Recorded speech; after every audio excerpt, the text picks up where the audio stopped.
so when we last left off, you may remember that you had just heard Daryl and Hannah go through the distributed energy resources presentation. I brought it back up, so if you need any, if you need to take a look at it, I think Dave's got computer control, Hannah's got computer control, so if you need to relook at any of the pieces of their presentation, because I know it was quick and a lot of information. Yeah, and so at this point, really, this is the question and answer, the discussion piece. Does everybody have all the breakfast things, caffeine, drinks, everything you need? Probably need more. Probably need more. All right, very good. There is more, for sure. So feel free to. And there's no public invited to be here today. There is no public invited to be here today, only because we just couldn't put a time to it that we thought would be reasonable, so we did it for yesterday. Yeah. And Diane, I should mention too that we pulled out the rolls from yesterday's ones that were vegan, so if you're interested in those, that's Chiquita's piling it with peanut butter. It looks wonderful. So if you're interested in that, or anyone who's interested in that.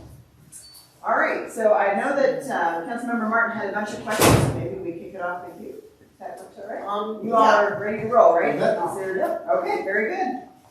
Ready to go. Just because of the number of people that are interested in the PRPA all source RFP, I asked, you mentioned it yesterday, Daryl, and then I asked David for clarification this morning, and I'm not sure that what you said, is this a broad all source RFP, or is this just for the 500-ish megawatts of dispatchable that are needed? I think it's just for the dispatchable, but the nice thing about something like that is when you're going through the proposals, if they see something of interest, or wow, we haven't seen something like that before, that's cutting edge, it's it's something that we can submit. So. That's one of the reasons to do it. And the other reason to do it is that all the people that are sure that you don't need anything thermal will have that proof that, nobody came up with anything that's not thermal. So, I just wanted to make sure that of the scope of it. But, thank you, Joan, both directors and Daryl for advocating for that, because it's a good thing. And I think just to clarify, the call has been for an all-source RFP, which is fairly broad and open, and the only sort of major limitation that they put on the RFP is it has to be dispatchable. We have plenty of renewable, right? So the idea is what kind of dispatchable, any type of dispatchable. Sure. Yeah, I think there was a lot of confusion around that, because there's no saying that you can't put constraints on an all-source RFP. Right. It's just a type that does not specify the technology on the inside. Right. So, okay, well, I'm really glad that we've got that cleared out. And I can't tell anything, can't be reminded of my questions. I have some notes, but can we go to the next slide? Yeah. So, first question I want to ask is, did we talk about the 100% renewable energy goal as something that PRPA is going to do, but do you consider, does the staff consider that to be the goal of the city, a policy of the city of Longmont as well? Well, actually, the Platte River goal supports the city's goals, right? So to the extent that you established the goal, and then we sort of started putting these implementation steps, right? Mm-hmm. So that's kind of where it starts, and then Platte River is we passed in 2018 or 2019, a similar sort of set of guiding principles and so forth to get to the same place. Yeah. So from that perspective, the city of Longmont and the other three cities and Platte River are all in the same direction. Yeah. I think that's a great question, because what's wonderful about it is it started here, per se, right? And then it sort of cascades and all rolls up, and then Platte River, who really is, an organization that, we put together to work for the cities, and it ends up being that goal too. But amazing things that happen here at Longmont to promote that. Yeah, I know. We take credit for that all the time. yes, absolutely. But and the reason that I asked is because before this good DERs, what a DER is, presentation. I have been sort of at a loss for a way to talk to my colleagues on council about the city's part in it. It's complicated. I mean, my goodness, the PRPA's DER's understanding committee ran for 2 years and didn't really come out with anything, firm. And they hired a bunch of new people instead. And so, but it's time. I just, as we go through these questions, I hope that everybody will think about some policies that will make sure that without being unreasonably burdensome to the budget or to the staff, because we do have to be careful about that. But the city of Longmont needs to take up the slack for PRPA. They're not going to get all the way. And there are things that we, the city of Longmont, can do to make sure that Longmont comes closer to fulfilling its policy than PRPA does to fulfilling its policy. This is already being done. I see Becky back there nodding. It's already being done. The Longmont Housing Authority is, as we all know, putting solar panels on top of its new buildings, and it's paying for that with grants, and came up with the right language, which was not easy, I understand. Where's Molly was here? Came up with the right language, and it wasn't easy, was it, to get those grants? All right. Certainly not easy. Well, Yeah, I'm not asking you to come up, I'm just acknowledging your work. Thank you. I will say it's also not, LTC and Platte River are putting dollars into that as well. Yeah. So that was bad. I shouldn't have eaten that muffin. Can I, following in Julie? I want to say that there's a reason why, and I thought Platte River was very honest, as well the board, is that first 2 years was a learning period. Nobody knew how to do this, and Platte River was very honest about it. And I was very happy that they went out and hired people who, in the field, who already had more expertise on the subject. And I can just say, for the 2 years that I've been on the board, it's constant learning, and there are some missteps in the industry that you have to constantly rethink what you're doing based upon where the industry is. So I don't want it to sound like for 2 years Platte River just did nothing. It was a learning curve that we're still trying to find. So just since the public might be listening. Oh, yeah. We're both talking because the public might be listening, I guess. I think it's important that we understand that there are many opportunities in Longmont that Platte River doesn't have visibility into. And I hope we can be more creative about taking advantage of those. Can you go to the collective approach to the goal slide? Yeah. Or one more. No, you were on the Venn diagram was the right slide.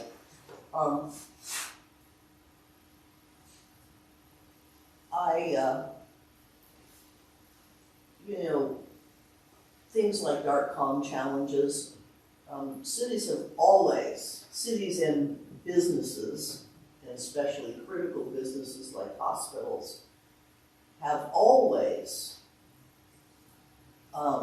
prepared for extraordinary weather events, right? All hospitals have diesel generators or some kind of generators for outages in the power network, whether it's the natural gas plumbing or whether it's the electricity.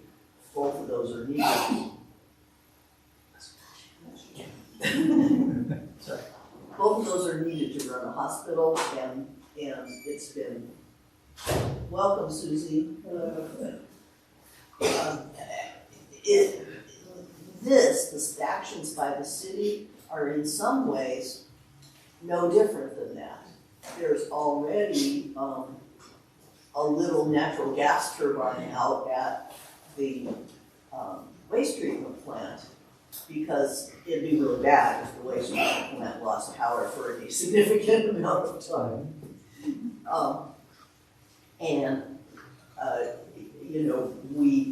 We also are capturing renewable natural gas that's a byproduct of the waste treatment plant.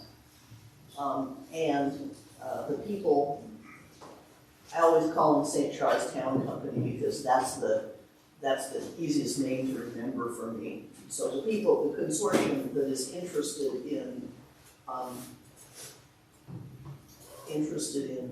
redeveloping the sugar mill area also has plans for using the waste heat from the waste treatment plant. I'm sorry I'm talking for so long, but they were talking to me about, a plan for using that waste heat and getting energy for public buildings from that, as well as having shared well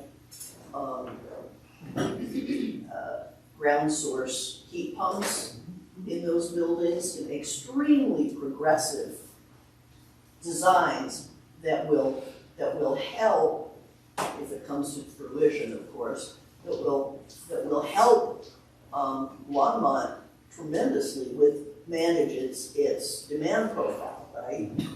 Because the more ground source heat pumps you have, the less peaky your winter demand profile. So all of those things are really just natural evolution of what we've always done as a different form of power became a necessity to us. And so I've got questions, and I'm sorry for the long preamble. I've got questions for why we can't make that Venn, the dark part of that Venn diagram up there a little fatter. Because yesterday we learned that that the expectation is 7 megawatts from Longmont. 8. Yeah, 8. Okay, it was 7 yesterday. I don't think so. 8 dispatchable, or 8 dispatchable from us. Okay. In the BPP participation of the 31 total. Yeah. Sure, I'm So. this one is 31, and then on this slide, you'll see at the top it says 30 Oh, 8 megawatts from megawatts. Longmont. It's like Right. 31 and like 7.9 or something, but yeah. Yeah, okay. For some reason I wrote 37 yesterday, but it's okay. But so my question is, I couldn't find the right source last night, to my shame, but our peak demand as Longmont is 200 megawatts-ish from yesterday. And we're talking about the future, so it's there's no point in not rounding it at this point. So there are cases in the literature of as much as 40% of generation being distributed energy resources from municipalities. That's in Germany, it's not here. So totally different regulatory environment. But the point is that it works. And the reference that I couldn't find yesterday says, recommends 20% as an optimum of distributed generation. So why are we looking at such a small slice of the total energy pile as distributed, and a question about that 8, is that effective capacity like a solar array where it's discounted, or is that nameplate capacity? That's Dispatchable. So that means it's really small. 7 megawatts of nameplate is really small. It means we're gonna contribute maybe 3 megawatts or so, depending on what our resources are. No, I think of the 70 total across the cities that's available or potential, the 31 is reliably dispatchable, that's what the projection is, and so our 8 is part of that 31. So I think in where you're going, that 8 is what we could reliably depend on. So Okay, then it's not nameplate, right? It's more like 15 nameplate. Right, nameplate would be higher than that, but 8 is what reliably we could. Yes. Clear point source. Yeah, okay. What's nameplate? Okay, nameplate means it's like the label on the generator, right? It says, I can generate, 500 kilowatts if you're a hospital or something. You've got a big generator and it says that much. But the generator might be running at half speed and only be delivering 250 kilowatts. And solar panels, again, nameplate is what you get when the sun is high, shining right on them, no clouds, no mist. That's what they deliver. But if you look at megawatt hours, how much that solar array generates over time, it's a lot less than that nameplate figure, because solar's only generates when the sun shines, and the output is reflected even then on weather conditions. So there's a huge discount. So you talk. Another example might be in your home. If your thermostat is participating in one of these command response programs, your capacity is maybe 2 kilowatts or something. But if your furnace or if your air conditioner isn't running, it's not available. So we can't really depend on that. So the potential is there for years, but because it's not always running, we can't count that whole number every time. We have to count a proportion of that number. And it's the same regardless of which type of DDR it is. They're all going to have kind of variability unless it's a utility. And so is nameplate the capacity, or it's like the total possible. The total possible. Best case scenario. Like you said, at noon, everything's working, it's not out for repairs, it's not covered with snow. That's the best case scenario. And then we discount that for, like she said, it's out for repairs, it's covered with snow, it blew up last night, and I'm having a party today and I want my air conditioning running and you're not gonna shut it off, so it's not available. Or your Wi-Fi is not working, you can't talk to your thing. and this is taken into account, a couple things. 8 doesn't include solar because it's not dispatchable, and this 8 megawatts does take into consideration several factors. It isn't just that it's not all available, but there's quite a lot of effort and spreadsheets and math behind this in terms of participant opt-out, the response capabilities of that specific technique, seasonal changes, so you can't count on AC to be turned off because it's winter. So all of that goes into this 8 megawatts. So this is, I wasn't reading the fine print yesterday, you were going pretty fast. This is VPP capacity. Does everybody know what a VPP is? I bet the answer is yes. I'm sure you would know, Joan.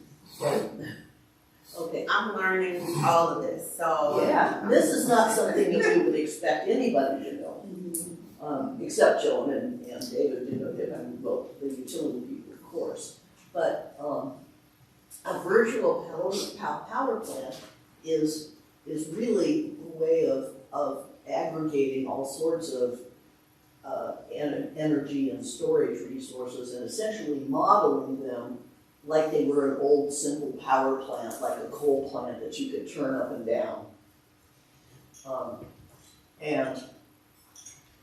It's a really useful model because then you can use all of the old computer systems to control it.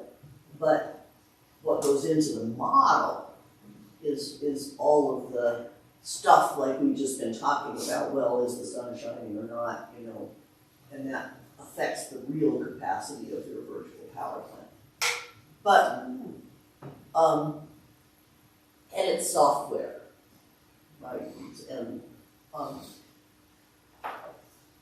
but that was one of the reasons that I was confused about the questions I was asking about, is this nameplate or is this what? But you're talking about dispatchable only, so Correct. it doesn't count the like rooftop solar as it is today, except that when PRPA puts batteries in the substations, then those solar panels are contributing, because when those solar panels are generating more than the household is using, that energy can charge the battery.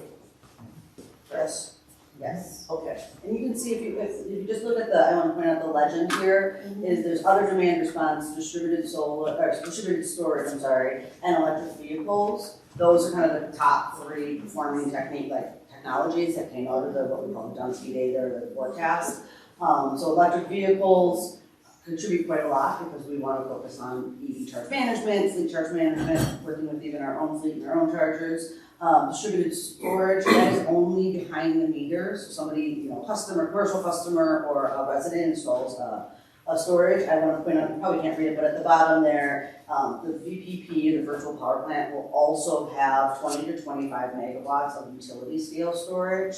So when she mentions like the substation battery or any of the bigger battery storage projects that are happening, that is not included in this. This is just kind of customer-owned devices that we will be able to talk to and control. And then other demand response is kind of a catch-all for a lot of things, so controlling thermostats and ACs, water heaters, things that have a little less impact, and we know that that has a limited performance. So we really kind of know that storage and EVs will be focusing our initial attention. Yeah. So just one question on this slide after all of that background. Who came up with that number and how? Like, did it come from PRGA? Did it come from? I'm happy to answer that question. So as part of, on the next slide, I had the kind of DERMS roadmap. As part of the DERMS roadmap that all 4 owner communities, as well as Platte River, have been participating in for approximately 2 years to go up to RFP to procure DERMS, they did did sub-consultant with a firm called Dunsky. We all contributed, all owner cities contributed data to them. So we did the Dunsky data dump. It was about 18 months ago where we just gave them mass amounts of data on solar adoption and storage adoption, historic growth rates, a ton of things. We actually, I think, provided more information than any of the other owner communities, so we've kind of made a joke we often make a joke that a lot of the assumptions reflect us almost better than anybody because we provided so much information, and I thank the Ravens folks for some of that. So Dunsky worked with us, and they are a firm that has essentially proprietary software modeling. And I actually give you the names of it at some point that literally models each one of these technologies. So solar has its own software module, EV has it, so they took all of our data and all these assumptions about the industry, market adoption, weather, all sorts of stuff that we didn't provide, as well as all the community data to develop a TER forecast and potential study that we then made some decisions on kind of what assumptions and what scenarios we were going to go with, and that was incorporated in Platte River's IRP planning. So when they talk about VPP numbers or what they thought they could achieve or what they're going to provide, it for this year is all coming out of this that we all agreed. Okay, these numbers were reasonable and based on facts. And Platte River is tentatively scheduled to come present their IRP, their integrated resource plan, on April 30th. Yeah. Oh, At the study session. Yeah. So whenever they kind of reference, that's going to be achieved by DERMS or VPP, all of these numbers are kind of feeding back up into that assumption. And part of why they're actually starting with Longmont, and I think that's a derivative. So in addition to this group working, there's a group that meets quarterly. Essentially, Jason calls it the CEO group, which is Jason and the 4 managers. and we're talking through this, and to the point of the data dump from our staff into the system, I think generally the working relationship is probably strongest with Longmont. And so that's kind of why we're now going to be, I think, on the front end of a lot of these things, just based on where we are as an organization. And I understand that the Dunsky, is that right? Dunsky study is available. Can it be made available to the council? I believe so. I would ask that River to make sure I have the most up to date, and if they finalized it. Some of the stuff I'm showing you is from internal, reviews of it. But I think it's. I don't know if the other city data would be proprietary at all. Or We can follow up We on can that. follow up. I Yeah. don't see why it wouldn't be, just given my knowledge of Yeah. the work we've been doing, but I can absolutely look at that. Yeah. And it's there's a lot of information in there, Right. and even more data behind the scenes. Yeah, so does it have, any ranges on it? Because, solar adoption rate is gonna, for example, depend on how sweet a deal we make it. Like, right now, our deal is pretty sweet, but not as sweet as Fort Collins is, unless Fort Collins changed it. I'm not sure exactly what you mean in terms of, they have a rebate, but they don't actually have super favorable net metering rates. They paused their net metering rates a couple of years ago. Oh, did they? Mhm. Yeah. So it used to be really good, and now it They is. were paying retail, and they, as many communities do for net metering, and they essentially, how they describe it to me is they just hit pause on it, and as rates keep increasing, they're expecting what they pay to catch up with wholesale. Okay, They're kind of just holding steady on the net metering.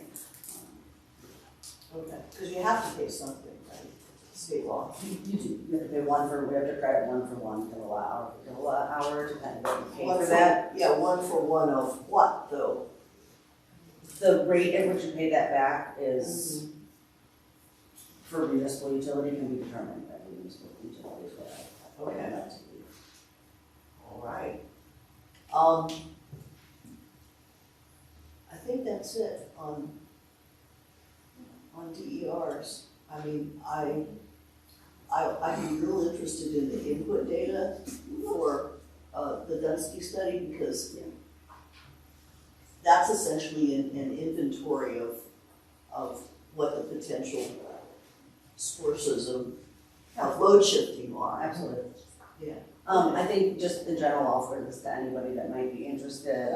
Zach Gordon from Platte River Power Authority, worked very, very closely with him. He was kind of the data guru on this and has continued to refine and give kind of data to specific communities for specific needs. There may be an opportunity for you to learn more about the sources of data or the outputs of the assumptions.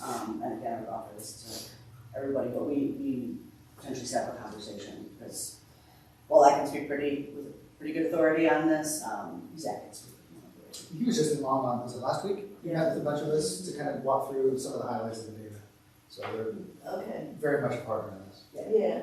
There looks like there's some other questions as well. Yes. Mayor first? Yeah. Okay, thank you. Yeah, I do have some.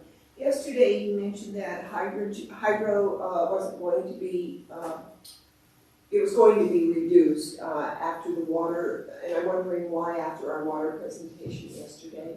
And what do you mean reduce and when? Yeah, so good question, Joan. And so that hydro production is actually the result of what we have contracts for and administered through the Platte River Power Authority for, basically the Western Area Power Authority. So that comes from basically the series of Bureau of Land Reclamation dams that have been built in the West. So such as Lake Powell, such as Lake Mead. And so because of this, how we've been in this drought or near drought conditions, water levels have dropped in those. And in fact, in Lake Powell's dropped to almost the absolute minimum that you can even generate power. And so what's happening is Western Area Power Authority has been reducing their projections of energy that's available just because of sort of, the climate shifts we're seeing so far in that area. So that's why you see there that black, you can see it sort of tapering down, and that's why. So if we produce energy through hydro because we have the water, does not that energy go out to Wapa? So we city of Longmont we have one small hydroelectric plant, which is in Lyons, and so that's unaffected either way. And at one point when the city was first built, it provided all the lights in town, but now it would provide a couple buildings in town, and so that's unaffected. But that's straight to us. That's doesn't go through Platte River's grid or anything. That's just on our grid. Everything else is part of this much larger collective of systems of dams and generators that are out there that we don't own or operate, nor does Platte River own or operate, but we have what they call an allocation from that output. And the reason I'm asking is that the pushback on the rice plant, even though it's not called a rice plant anymore, was that these new turbines could be, I don't know the word, but used for a hydro as well. And that would go out to Platte River. So Is that? the what you're talking about, the aerial derivatives? Yes. Right. At the Platte River, let's say they are multi-fuel.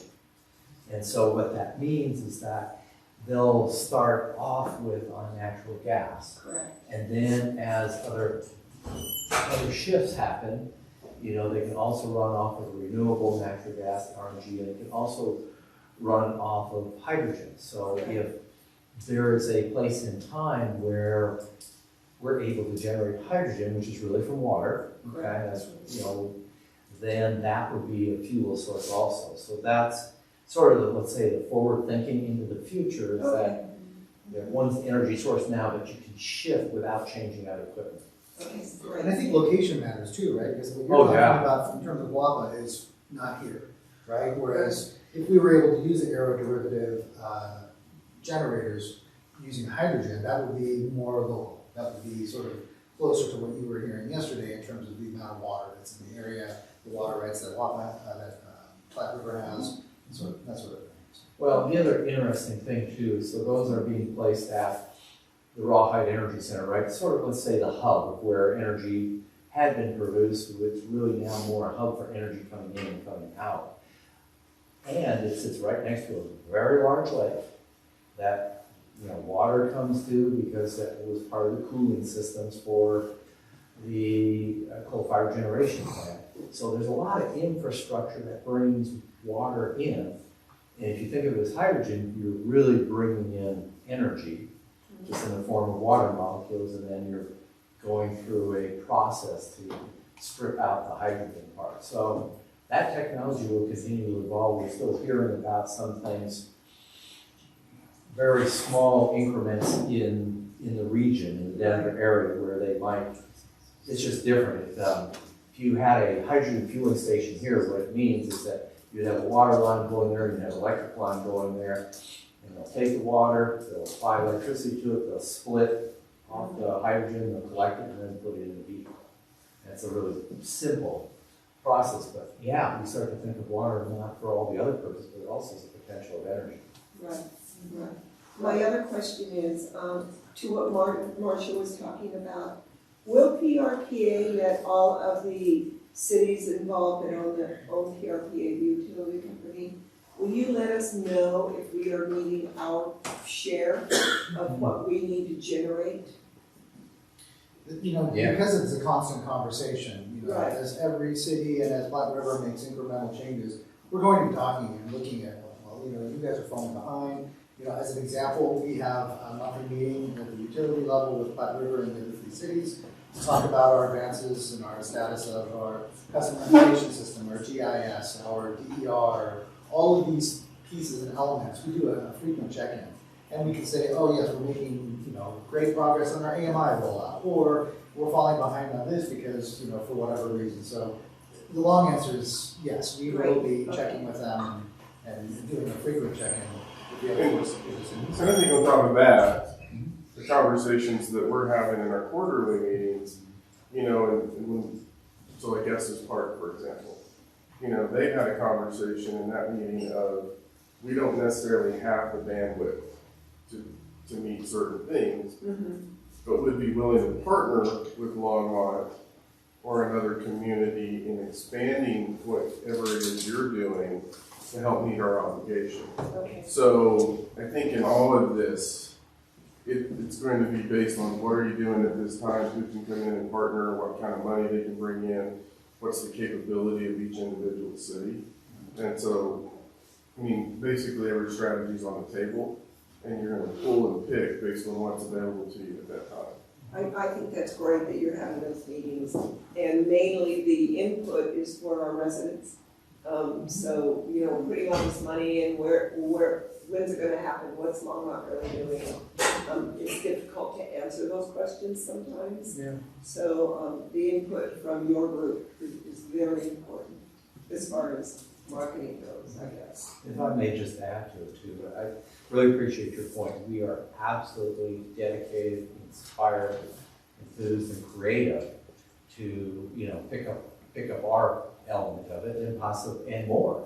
You know, we don't really say we're gonna stop there. You know, that's a big goal, so we're gonna keep pushing. What council sees though is how you see it, especially over the last even 4 years. We've seen a change in how we've allocated some of our staffing resources. We've brought in, you know, exceptional individuals, including, you know, with our wage and budgeting. We've got this amazing team that didn't exist really in that form 4 years ago because we were running a traditional utility system. We had all the right pieces. Now we're building the utility system of the future. So you see it in the team members, you see it in the expertise that you have talking here, which is, you know, amazing. And you'll see it in budget times, right? Where you see, you know, some maybe personnel resources, but more specifically how we reallocate some of the funding to keep driving into these things over the years, or future years. Yeah, that was my point about the learning curve, and now municipalities and the higher level of PRPA have hired the expertise we need, but we needed to figure out what do we need first before we can go out and put up. And if I could say one thing, I think when I look at these charts and I talk to them about this, you know, we talked about reliability being a key piece, and so they're projecting hydro is predicted to reduce over time. Mm-hmm. If it doesn't reduce, let's say something changes and we have the flood. the river, the climate rivers that have been moving through the west, atmospheric rivers, Yeah. and all of a sudden it starts filling up lakes and things like that, then if hydro overproduces, we're just in a better position. Mm-hmm. And so we have to, from a reliability perspective, look at worst case scenario to make sure we're meeting it. And then in terms of what are we required to do in terms of girders, that's our floor. Right. I mean, that's what we have to do. Doesn't mean we can't go beyond that number. And that's the thing that I think is getting lost is we're not going to stop. If there's nothing stopping us, we're not going to stop. We have to get this in order to make it work. Okay, thank you very much. A couple of things.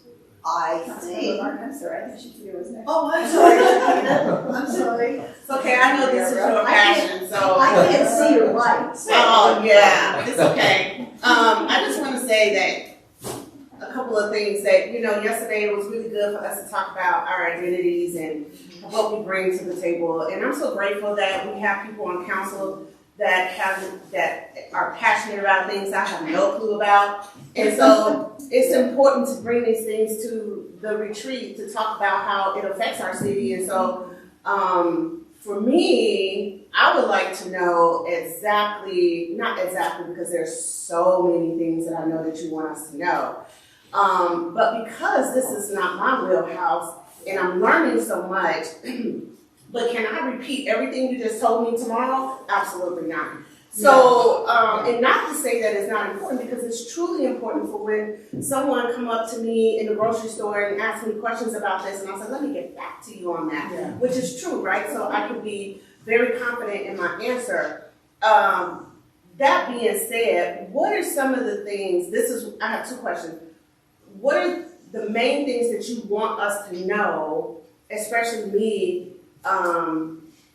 being on council, not understanding a lot of it, but appreciating it and knowing that I need to know? What are the need to know things for those of us who are not, this is not my wheelhouse, I can't go back and repeat what you just said to me. I just need to know what I need to repeat so that everyone else who knows this understands. You get what I'm saying? Like a one-pager cheat sheet, here are the 5 things. Exactly, exactly. And then moving forward, that I can build on that knowledge, that basic, why are you laughing at me? So that I'm just being 100% honest because I'm so intrigued with what you're saying, but then, I mean, how do I continue to build on that because I don't have the foundation from the beginning to have built on what you're telling me today. And I know you've come and gave presentations before, and I was like, oh, that's cool. But do I remember that stuff? No, I do not. I remember DER and all of that, but I couldn't tell you, I couldn't go in the deep, you know what I'm saying? Am I making sense? No, you totally made it great. Yes. Oh, okay. So for me, so when we go to NLC and DC and people are talking about all of this, all of a sudden, I just don't want to shy from it because I know we're doing some amazing things. And even if I have some key points to say, you know, we Longmont are amazing as well and probably better than you. And here, this is what we got. You know what I'm saying? And so those are the things that I really want. And then number two. I said, what's the color to agree?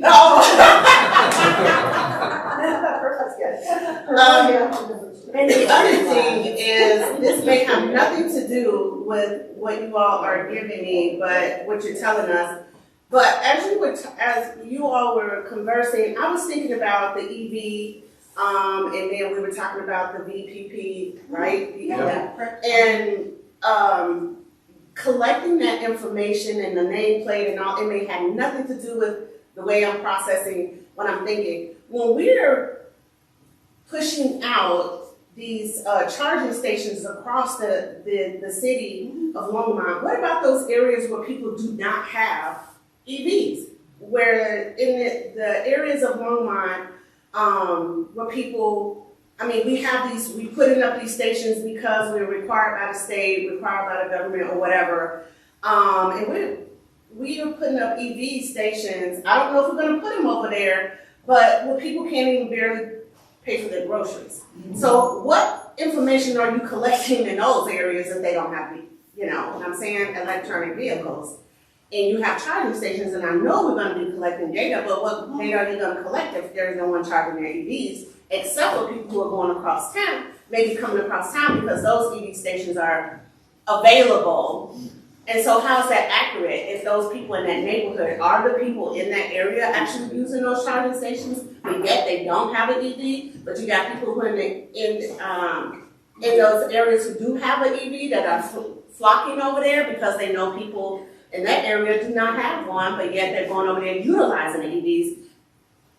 Do you all understand what I'm saying? So will that information be accurate? So I was thinking about that when you were talking about nameplating and getting the right capacity information, and will that be accurate for getting that data? It could skew it because you're going to say, look at all these EV charging stations that are being used all the time. Exactly. They're not being used by anybody who lives there. Right. You know, the good example of that is, you know, I think the first level 3 charging station we had in Longmont was at Walmart and North Walmart, and it's been interesting to watch that over time. Yeah. So you all know we have had 2 EVs in my family. When we started using that, you could go there almost any time. Now you actually have to start watching the app to see when is it open and when is it not open in terms of when you're going there. So people do move to where the charging capacity is. A couple of things. We, as we're putting charging stations in as the city, those are for city vehicles. The other charging stations, that's actually the private sector that's putting them in. So Electrify America is the one that took the one in Walmart. Circle K's been talking to us about putting charging stations in. We do have some grants. And then we have some grants that we're putting some in the public arena. But if we can do one that's city plus a public, Oh, yeah. we'll take that opportunity. Just recently, we were awarded along with Boulder County some grant funding, and what's interesting about that is part of the focus is on identifying those areas in the community that are underrepresented with charging capacity. But your question is a good one. If that's not where the people are that have EVs that need to charge, then does it just, kind of shift? And it likely will, but I think there's thoughtful consideration going into, where do we put chargers for multifamily dwellings where people don't have a great opportunity to install a charger, but they want an EV. So it's, it's not just gonna be, we're gonna throw them out there in equidistant places across the city and good luck everybody, hope it works for you and we'll gather the data, but there is kind of this thoughtful, strategic approach to where we need them and, kind of how we manage the use of them to make sure that people have access. But the data question is, we get the data, we don't necessarily have a lot of understanding of who is using it and where are they coming from. Yeah, that may be on the telematics side where we might get data from the vehicles themselves instead of the chargers. Yeah, that's true, but we know it's coming though. You know what I'm saying? That's gonna be a question moving forward later on, like, okay, who are using those? So if we can get ahead of that, from in the beginning, that would be amazing because to get more funding in the future, if you can say, this is who is using it, not just this is in this area, which can be misconstrued information because those people who live there are not using it because they don't have an EV. So I think that if we can get ahead of that, be very strategic in where we do place them, so that we can get as much accurate information as possible, will be better for us in the long run. And I just think about that. That's a whole nother cycle. We're doing the same exact thing in every sector of our city, not just us. I'm saying in the United States, we do that. We expect people who are the underprivileged, underrepresented. We're saying, we're doing this for all our people. That's the equity and the equality picture that we saw. We're providing all of this for the whole population of the city, but that's not equitable for those who don't have it. I would tell you that I think it's important for us to have the infrastructure available. Oh, no, it is. But I mean, when it comes to the data, let's be as accurate and be strategic where we place those so we can get accurate data from the beginning. I can tell you that our plug-in hybrids right now that we're purchasing are actually cheaper than some of the gas guzzlers. I do think the market's going to shift that way. Certainly not EV, but plug-in hybrids and other options. I think the market is, just from a perspective, beginning to turn a little bit. We'll see what happens in the resale market. Yeah. Because If I could put in on the equity question, there are a number of answers and they're all favorable to the point you're making.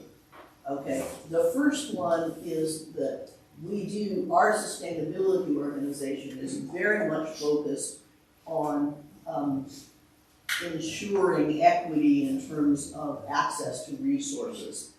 That's one of the reasons why our rates for people with solar panels are different, because they actually are charged a higher connect fee because they have solar panels.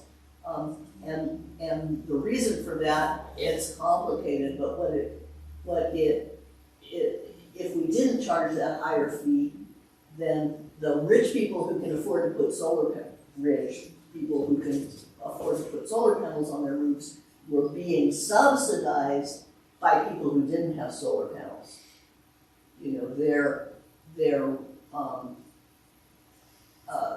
Their net rate for electricity overall is lower than the people who don't have solar panels. So that's an inequity in the system that our current fee structure attempts to fix. There are also plans for what's called community solar gardens, which allow people whose living circumstances don't allow them to become solar adopters to become members of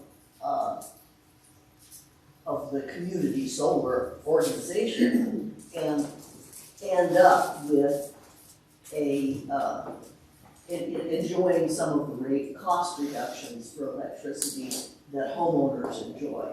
So that's also an equity thing. And the other answer to that is that even if our sustainability organization misses it, there are national organizations that study data like this and are going to be waving the red flag when inequitable situations develop as we adopt. So I think it's, it's something that we have to keep in front of our minds all the time, but it is something that's being addressed now. And I think to the data piece, so whether it's ChargePoint or Electrify America, there's several of these.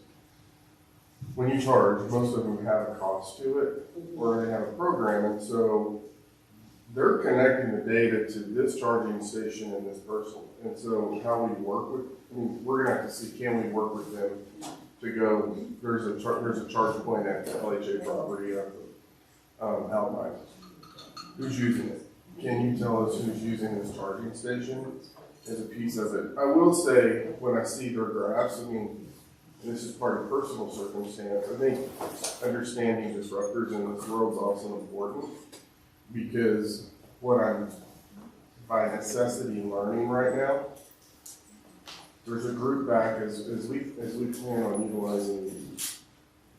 There's a group that nobody's thinking about that can actually impact the proliferation of EVs in around the world, and it's starting to impact, and that's the insurance groups. Because of the number of vehicles that are being totaled, where there's no damage to the vehicle, there's damage to the battery, the insurance rates on EVs are starting to do this. And so when you look at affordability and what that really means, is that going to suppress, the uptake of EVs? Because, yeah, you can afford the car, but no, you can't afford the insurance. And I knew nothing about this 2 weeks ago. And it's not necessarily something that is killing me in this case, but learning what are my options based on literally a jack stand tearing a cover and a bar and putting a dent in the battery. That's literally all that's happened. It is a very common thing that's now occurring where the insurance companies are totaling out these cars because of the fires that they've had with the batteries. And they don't want to take that risk on this other issue. So while EVs may become more affordable, what may not be affordable is the insurance in that market. And so when I see what we're saying, okay, here's this piece, we need to understand there's disruptors that are all over this market that we don't know about because the technology is advancing. Again, why you're really conservative coming into this. Can I go back to Judy's first question, because I saw Rachel walk in, so I'm hoping Yes, we'll to get grab it. Rachel's attention. And then I want to address it as well. Okay, sounds good, because I know what Shakita asked for was kind of a cheat sheet on this. How do you do like a one-pager that you can share with folks? So I want to hone in on this real quick, but I don't know if you two wanted to answer that question about what things are important, or if you just want to know with Rachel and the communications team on kind of what would a one-pager look like that's like, how are we going to get to this 2030 goal?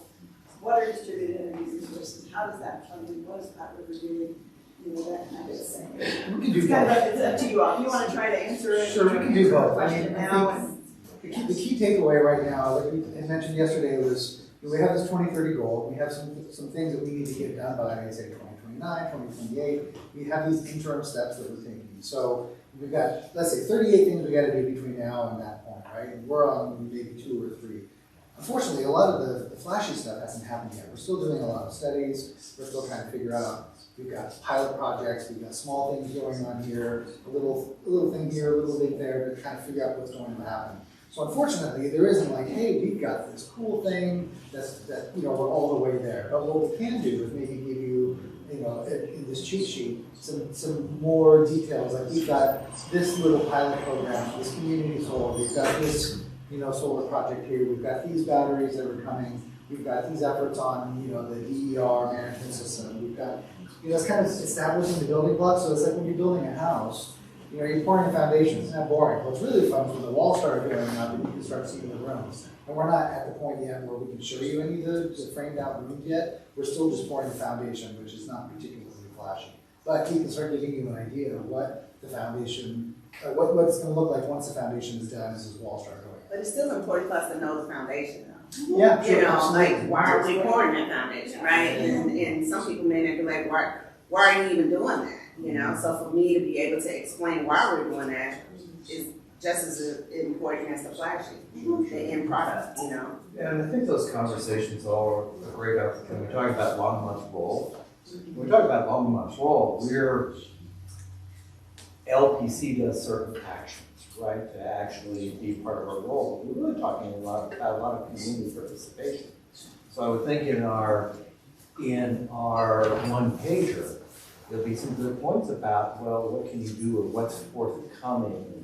This is something that we're all in together. And by doing it together, we, preserve what we love about our local electric utility, as far as our rates and reliability go, and also that it reflects our environmental stewardship. So we put something in there too that are good speaking points that will get people excited about this journey versus it's just going to be another check mark. I mean, it's an important journey, and they can be part of it. If I may, I think it's also a little bit of a balancing act with the cheat sheet around, we want people to be able to digest the information before there's flashy things, just because, so it doesn't seem like we're not doing anything and then we do something all at once, but then also we don't want to do it too soon because then people are like, what are you doing and why is this taking so long? So is there a timeline on when flashy things start happening and we can work back from there?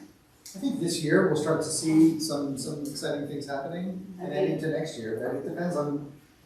I mean, let's be honest, the residents, frankly, are gonna care until we start wanting them to participate, and enroll their devices, which will happen at the end of 2025, into 2026 is when we'll start launching actual programs, enrolling devices, and EPP and DERMS, but I think before then, there's an opportunity to certainly get messaging to you all of, at basic, we're gonna need your help with this. We don't exactly know, we're gonna need your help with this. We're starting now to try and collect data too on who has DERs. We've got a couple different processes that we've put in place to try and capture it so we can go engage with those EV owners, battery storage owners, commercial customers who are interested, even sooner than the end of next year. Like, hey, we believe you have the EV, what kind of programs might you be interested in? But I think between now and then, there's certainly talking points about how it kind of takes a community to achieve what we want. We'll toss it in the communications tool so we can. Yeah, I'll rely on them to help with messaging. I'm not a marketing person, but I'm happy to help kind of get you all at least an internal facing and now talking points for questions. Give us the info and Yeah. we'll work on the curriculum. Yeah, absolutely. Thank you so much Yeah, for my long. No, it's, and of course you can always reach out to me questions. I'm here. One other point, Shakiti, is that I don't know whether there's a data sharing issue or not, but all vehicles are registered, so we know where they are. And I think for the purposes of energy analysis, the city probably knows the address at which EVs are registered. I'm not sure that that's true. I think we just get a number of registrations and not addresses. Yeah, I mean, we would have to work with the state to say, Yes. can you give us a map but again, privacy questions and other things. Exactly. We will have to work through that to see if they Right. can give That's us that. what So- I do want to mention the phone. Oh, no, go ahead. I was just actually, to your question on equity, I wanted to mention really quickly, well, it's not public charger related. Something I'm gonna be doing and already working on GIS and some of my data analysis folks, I'm gonna bring back some facts to you all when we come back with a more detailed presentation, particularly on net metering, is that we are going to be, we already know where solar installations are, private solar is a permitting, we know where some EV chargers are because of permitting, we're also running a rebate program, which some of you may or may not know for EV rebates, so we have those addresses. We also do additional rebate for low moderate income, so we kind of know who's in which side of that. My plan is I'm going to be mapping solar and EV and then using our climate vulnerability map that the sustainability department, as well as a lot of other departments, myself, worked on to do a spatial analysis of, how do I say this? kind of confirming our belief that more vulnerable neighborhoods, more vulnerable people are not adopting these technologies, maybe subsidizing in other areas, and then we can work with that and efficiency and other things, we are going to work to develop programming to target those areas specifically. So equity and kind of fair distribution of benefits is something we talk about a lot, both internally and with Platte River efficiency works. We have kind of a whole side conversation of how do you design programs to reach those Like, folks. see, that's something we should know. You know what I'm saying? I agree. And that is amazing, and we should know that that's an option. Yeah. For people, it will be an option for. Yeah. People when they come to us complaining about there isn't enough, not just them complaining, I'm complaining, that, there isn't enough for people like us out there, especially being on city council and saying, oh, we're about this vision, but yet we can't afford it. Some city council can't even afford it, So, but to know that there are options out there that will be, or not yet, but will be coming, just look out for it. And when we're in coffee with council, we can bring those things up if we know about it. Yeah, absolutely. Absolutely. So, I want to address your concern about where these charges are going to be. I think we're thinking about it differently in that even our combustion engine cars don't have gas station pumps in every resident. If you have a charger or an electric car, more than likely you're going to have a charger in your garage. When it gets low, if you forgot to charge, you will figure out where those chargers are and go there to charge your car if you're too far away from home. I am thinking that most of these are for travelers, visitors, or wherever. They're not going to go to a residence, just like they're not going to have gas stations everywhere. They're going to be wherever, along routes that people will be traveling. So I don't think it's anything we really need to be concerned about in the future. I agree with what you're saying, that most of those charging stations are for people who are traveling, but we can't be out here pushing, trying to get people to purchase EVs and then they can't afford it. And I totally get what you're saying. People who can afford it can also spend $1,200 or $1,500 to put one of those in their garage as well, and maybe can be able to purchase another battery as well. But if we're out here saying we would love for everybody to have an EV or not have an EV and be pedestrian friendly and ride your bikes, we can't be pushing it out there and if it's not accessible to everybody.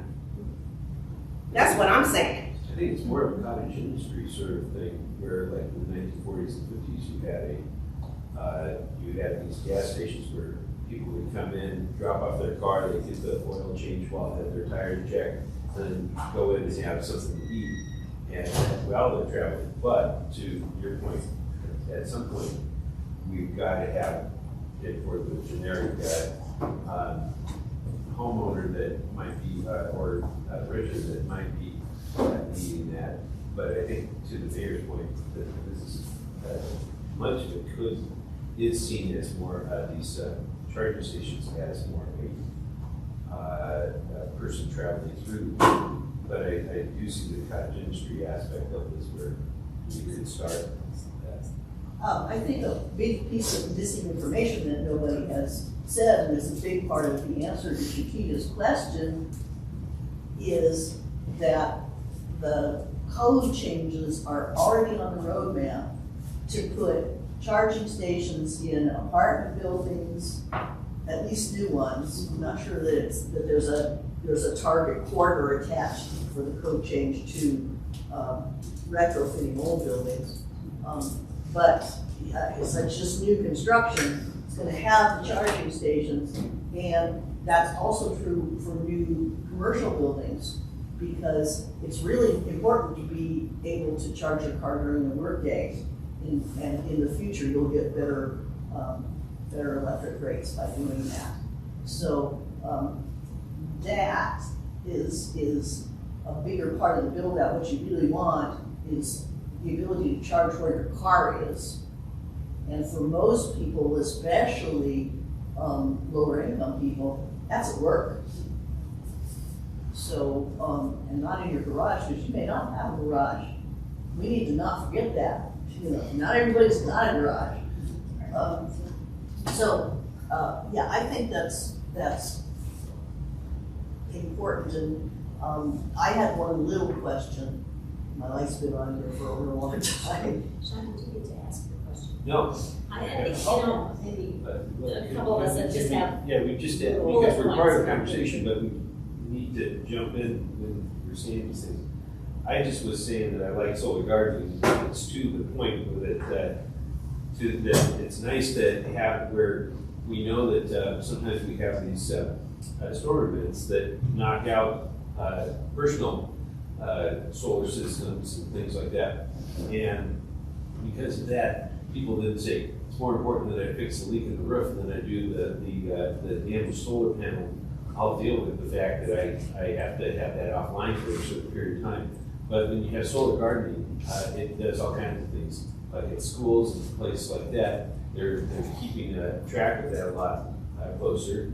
And with one-to-one schools where they're using all kinds of computers and charging electricity, and it's just spiking all the time because more and more kids are bringing in their devices and stuff like that and charging them at school. That is something that I think we need to explore. It addresses the issue around the point of that I think Councilmember Garber is bringing up, where you do your charging, whether it be at work because of the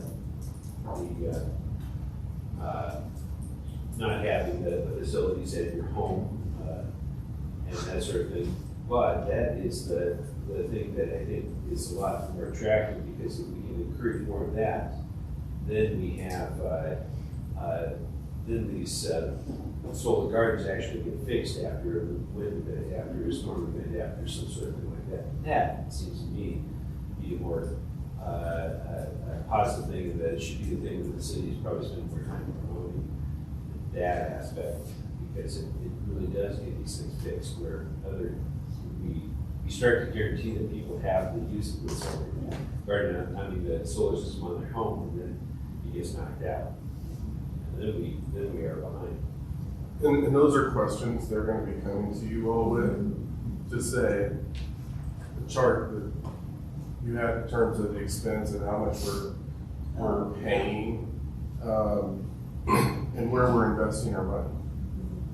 The chart. So this right here. So today it's $143 a year subsidy. It moves to $383, and in this number, one of the things that we've talked about is really coming to council with different options in terms of where do you want to invest your money? Do you want to invest it in solar battery gardens? And how do you want to put, where are we going to put our money to get the biggest return? And they will be coming to council over a long period of time with some recommendations to go, here are your options, where do you want to put your money? Because you can't financially do everything for everyone. And so you're going to look at what's the ROI in terms of how you're approaching it. For example, do you want solar only, or do you want solar and battery? Because solar and battery has better, it impacts the system in a different way. Well, and Lynn should be there, I think, having, talking about the planning and zoning aspect of bringing in turbines into normal home settings. Is it looking much more like a roller game for your garden type of thing, that's smaller like that? And how is that supposed to go? Do we want big windmills on everybody's property, or do we want something that looks more like a sculpture that's a windmill? I just want to make a point, because you've mentioned the community solar gardens, is we do have funds set aside in the CIP fund to construct the community solar demonstration project that I've been helping manage and design, with technical assistance from the National Renewable Energy Lab, so NREL, and the DOE and APP created kind of this national community solar partnership that provides municipal utilities technical assistance in implementing, designing community solar, kind of at the fairly tail stage of kind of figuring out how we're going to structure it and going out for procurement for the actual solar system itself. What the intention is to the end of the day, to provide low moderate income residents a discount on their electric bill and an opportunity to participate in solar when they likely wouldn't otherwise have that. Yeah, Kevin, what's the nameplate on that one? 200 kW. So Okay. there, as of now, we think 32 to 40 households, give or take. We're still working. That is pilot scale then. It is, but I don't want to say I, so many people involved, but we are designing a way to allow it to scale. So we expect to, if it works the way we intend, to come back with another system or a larger system, working towards that, have our allotment allowed, and using that for community solar. So the intention is to build this in a way that would also work as a megawatt or a megawatt and a half. Yeah, since they can go up to 10 megawatts actually, I think, according to state law. We are only allowed 1% of load, to generate 1% currently. As a currently facility. as a utility owned, it goes behind the meter, it goes feeding the facility, that doesn't count towards it. Yeah. This is specifically the utility side, so, again, it's a small percentage, but the intention would be to build towards. We should really work on that. So before we continue on, I know that Councilmember Chris Yes, has of her course. right on, Councilmember Martin, and I'm seeing a couple red folks. So okay, we're ready to move on. And so, Councilmember Chris, go ahead and ask your question. Okay, so actually I have, just a couple of things, because this has gone on for a little while. Friday, no, these were all good comments. So, and it's added on, as we talked about it. But yesterday, I thought I heard him say that the subsidy is calculated retail rather than wholesale. Therefore, those who cannot afford solar are subsidized. All the way it works, and Raven can jump in from Frank, it's really all electric customers, but yes, the difference that this is the EPP, as we call it, is what we could have bought it from Platte River at, and what we're paying them back in retail, that is what we would consider a solar subsidy. And again, really collectively comes out of a pot of money, but we and others that are working on these sort of things loosely identify it as folks who can't afford solar or subsidize those who can, or choose not to, or live in a facility, multi-family living cases, but yeah, we're paying a subsidy between those two. Yeah, and that is not just how we loosely identify it, that's the industry conclusion. Yes, part of why we're doing that mapping is to more empirically show that we believe. But yes, that's the gist of it, is that they're being subsidized by folks who can, but solar. Right. I just wanted to clarify. Yeah, because of course, anything you need. Okay, so one thing I want to mention is that neighborhoods that were built in the 1980s and before are underpowered as it is. There's no way to put a charging station in those homes at this time. And a lot of those are considered attainable neighborhoods. So I just wanted to piggyback off. Is that a true I assessment? don't know if that's true, I just want to clarify, an individual homeowner, regardless of kind of where they're being served from, should be able to, accommodate a level 2 charger for somebody's home, kind of regardless. They may need to do a. Exactly, I was gonna say, they may do panel upgrades, and we're working with there is an expense to potential transformer upgrade, I but just want to be clear that the City of Longmont's electric distribution system can provide power to all these different neighborhoods. Okay, so There may be times that if you get 10 electric vehicles within a several block, that will have to go in as electric utility, do some upgrades. But if you start talking about this house, and that house, what you're really referring to is what is the size of service or electric service that they placed on their house and doesn't have room within the box. And what I'm saying is there's a whole set of housing that don't have that capacity. It's just certain will have to be upgraded just to get higher capacity. Or, like in hot tub, I've heard this. Yeah. Those neighborhoods. I would tend to say that a lot of those houses are even older yet. I mean, we have houses from all ages here. There are certain periods of time that, which is natural, that the equipment that you put in is a little larger, and more flexible. But yeah, you could go down the block and this one could, no, for your point. So is there a plan to bring all houses in Longmont up to a certain standard? I wouldn't say that, but I would say, and Susan can correct me if I'm wrong, we are looking at when we're looking at rebates that we currently offer for energy efficiency and the kind of normal stuff as part of kind of the DER program, what new programs to develop, what kind of new rebates do we need to develop, panel upgrade rebate, for example, has been something we've been kind of looking at, what would that cost be, what can we do to help offset. So if somebody wants to come in and electrify their home, whether that's solar or battery or EV charger or a heat pump, we have heard, right, that the gap is often in that electrical infrastructure, so we, as well as Flat River, kind of do the efficiency works program rebates, looking at what would that look like to help support that component of it specifically. It's part of, it's being designed, I guess I should say, but it's being explored. Okay, and I just wanna identify that as another issue of equity. It is, yeah, and I understand I live in an old home, in an old neighborhood here in town, so. I know you do. Yeah, I'm in your district, you know. What I will tell you is, even with some of the newer homes, when you start stepping into this, you will eat your capacity up on your panels pretty quick. My home's 8 years old. I have 2 more slots left after I put 220 breaker in for my EV charger. So the panel issue is real, and it's even beyond even the older homes as you're doing other things, and it's incredibly expensive. It is. I had, my house is 10 years old and I had none, so I had to put in a sub panel. So when you talk about the cost of $1,200 to $1,500, with the sub panel and running the cable and buying the charging station and the permits, it was $3,200. Yeah. I had that same experience. I do.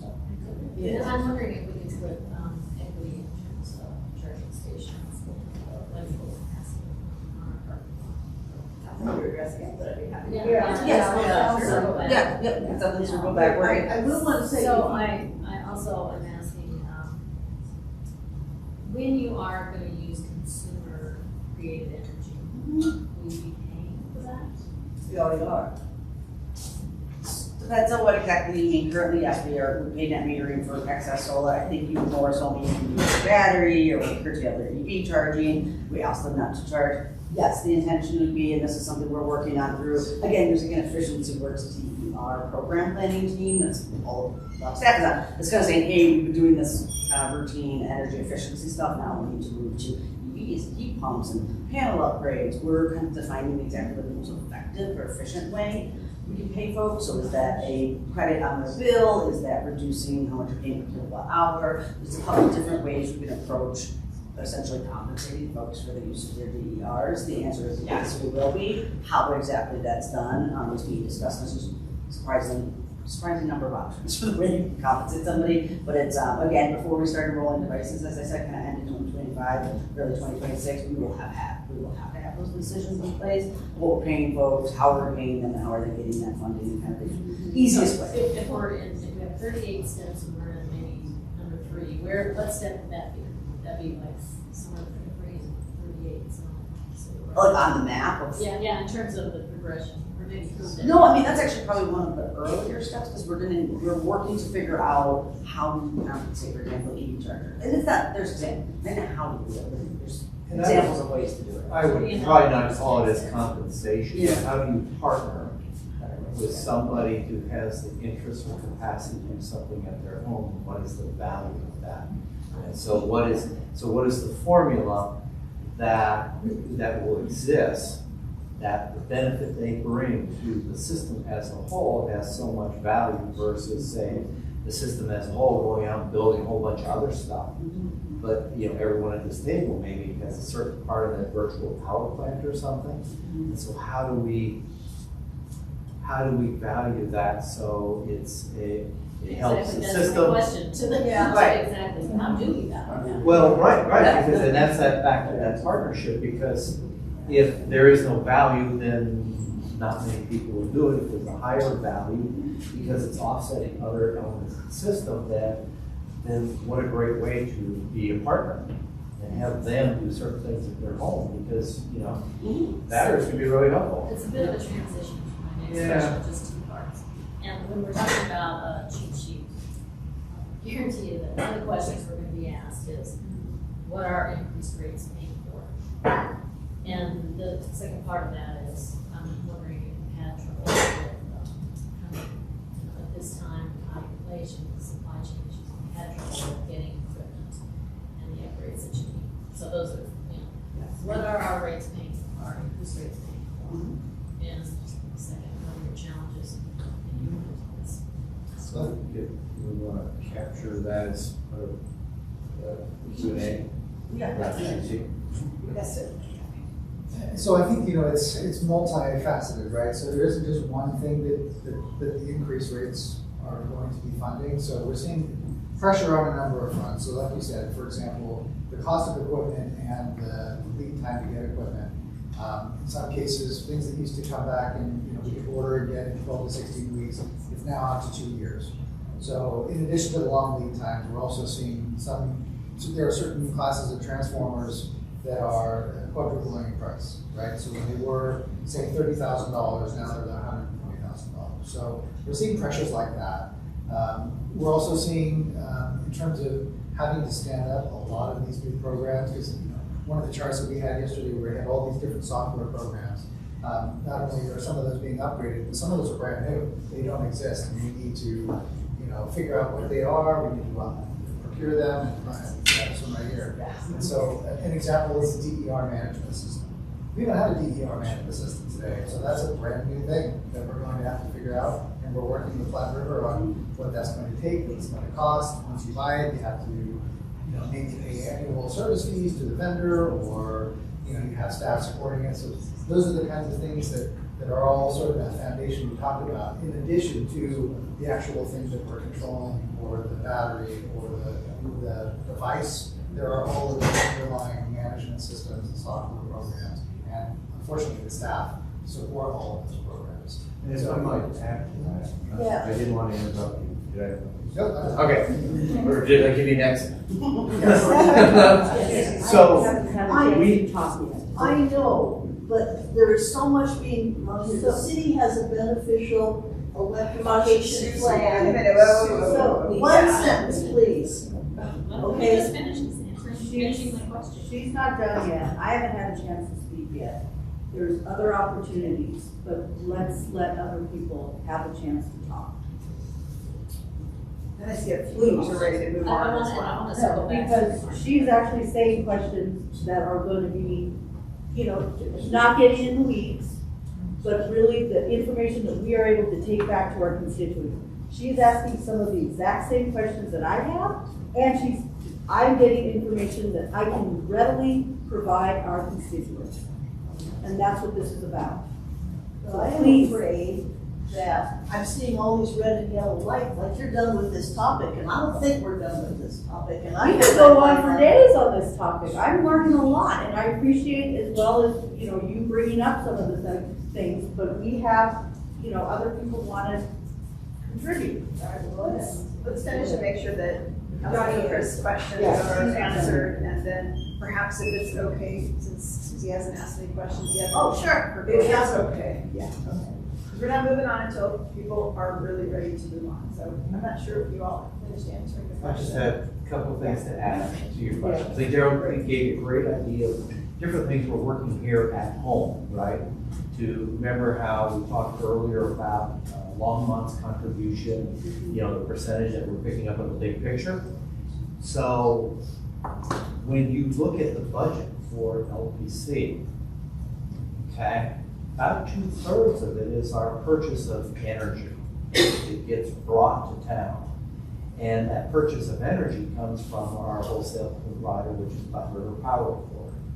And we have, as we talked about earlier, we started 100% renewable here. Flat River's working on 100% renewable there, which means that they're taking, you just look at it from a business perspective, they're taking a fully functioning, carbon producing power plant and they're retiring it.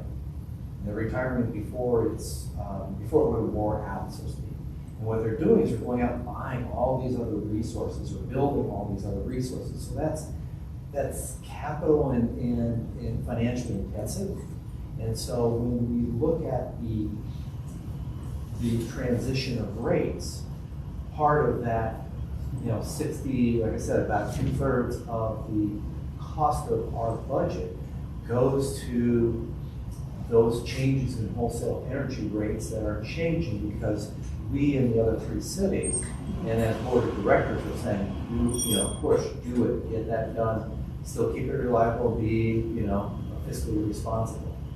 And then the other part is what sort of Daryl led to, is that get our role, right, to engage this community, be able to create those virtual power plants. That's the other element of the rate changes, plus cost of transformers and everything else. I mean, we have thousands of transformers here in the system, and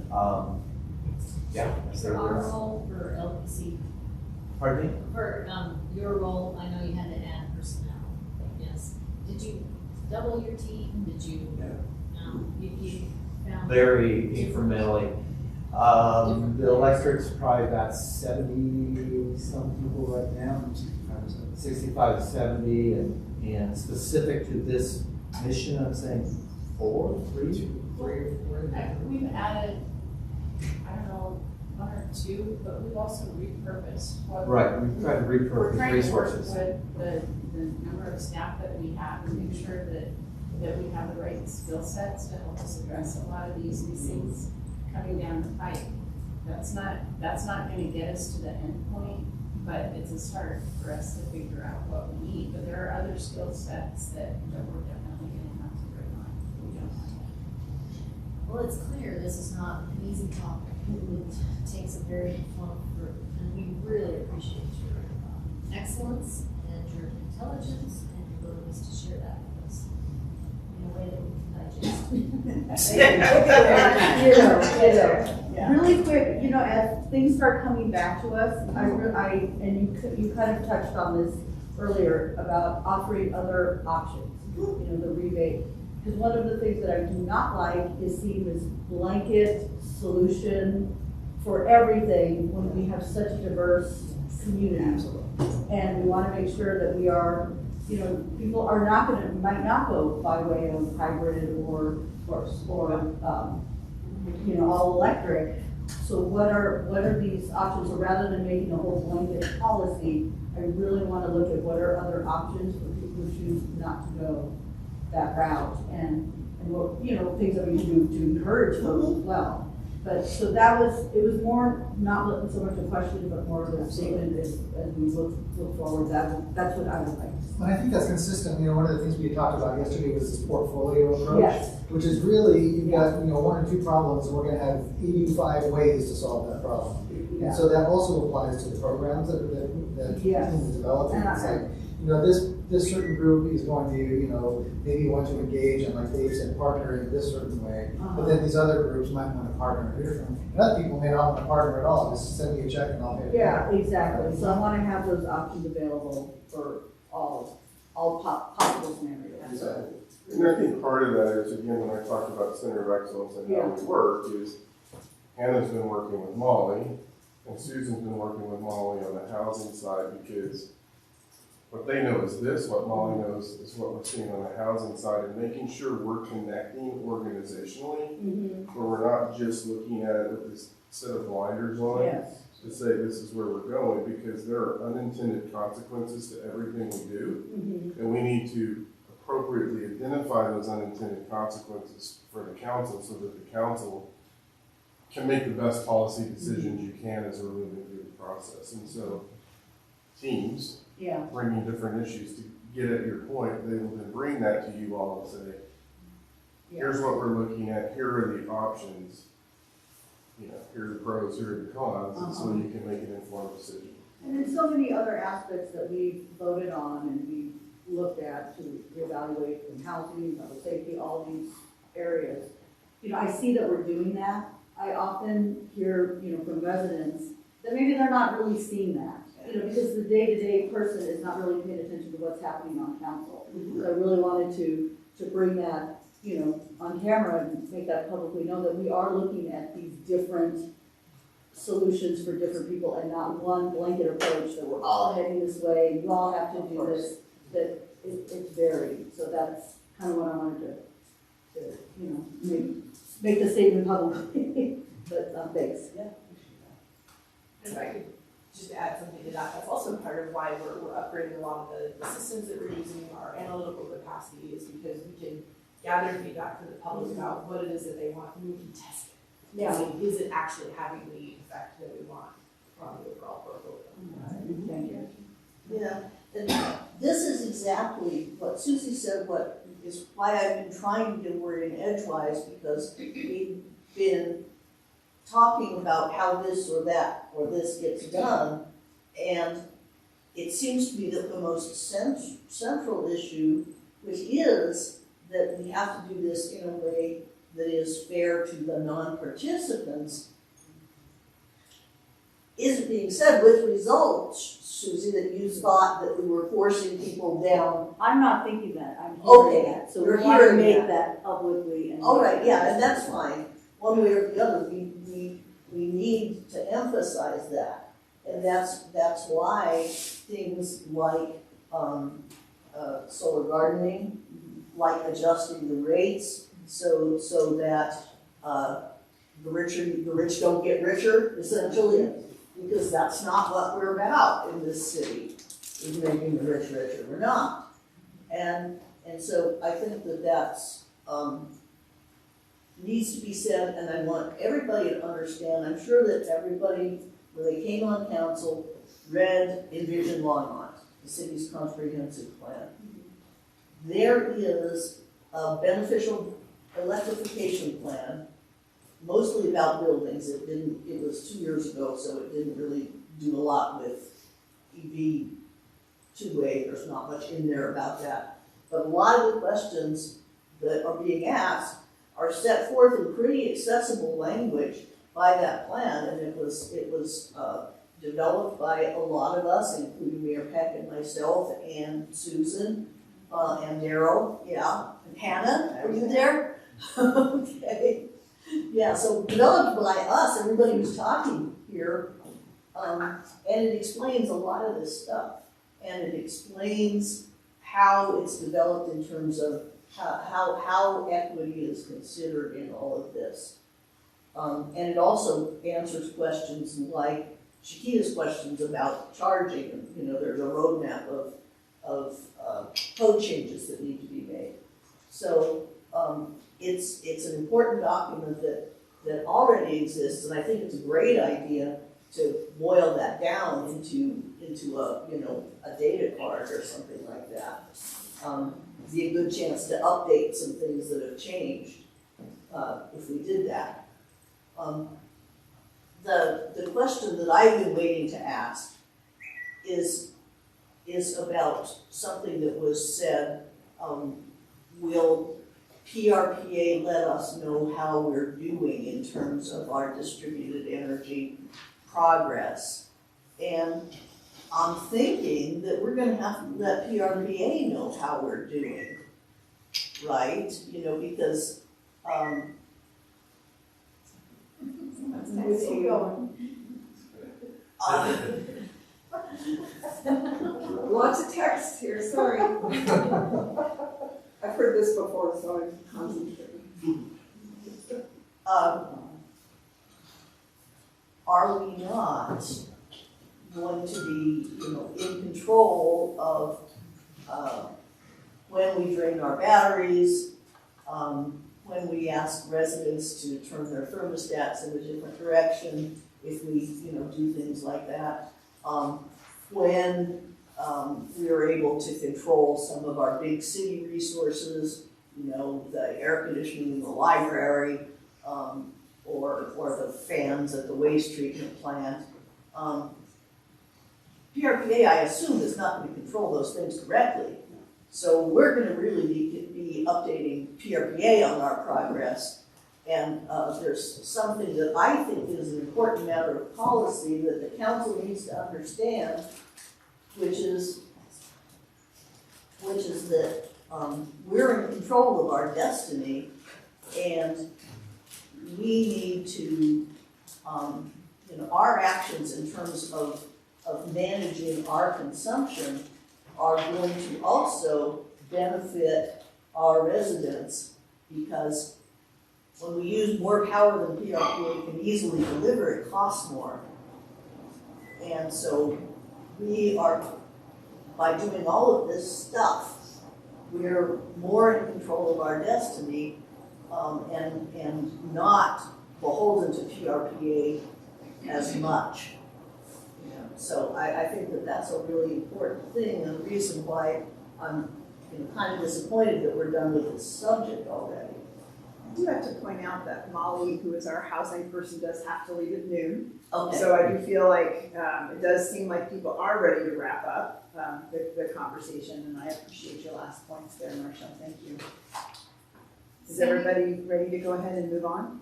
I would just say that you're not hearing the last of us. Yeah. We're coming back to council with some things that Hannah and Daryl touched on yesterday. And we will want more input on some of the evaluations that Brian and Reagan and Hannah have been working on relative to net metering and our other kind of rate, our value of solar. So don't feel bad, Councilmember Martin, that this is the end of Well, what we we do. do. Sorry, we're coming back with other information to share with you in the next few months. I feel like that's a good way to say it. You have not heard the last of these guys. Yeah, That's exactly right. All right. Sure, go ahead, David. We're gonna go ahead and move to the housing. Just that, like in closing, first I want to applaud the council. When I sit back and think about what your council meetings would look like, with all the different issues within this community that you are addressing and you dive into, and the diversity that you have on the council as far as your expertise and your passions, it is amazing to have had conversations like this, the depth that you've gone to, and like you said, the understanding you're picking up, and something that's evolving. I mean, you have professional staff here working diligently every day to learn these things, to make sure we know what we're talking about with the terms. But I just want to applaud your interest and applaud how just any time you spend on this amongst everything else you do for this community. You have a lot on your plate, and it's amazing that you do get to hear, and you do retain, and you do share that with the community, given everything else that you do. So just want to say thank you for that. Let's go ahead and just take like a 2-minute bio break, caffeine break, and let's bring up the housing folks. And we'll welcome back to see everybody is green and ready to talk about housing. So Molly has a brief presentation just to kind of, I think, walk through a couple of things for you to consider. And then as we mentioned yesterday, this is not an item that the council necessarily put on your retreat. This was something that Harold thought might be helpful because it is your #1 priority in your work plan as established today. So with that, go ahead, Molly. Sure.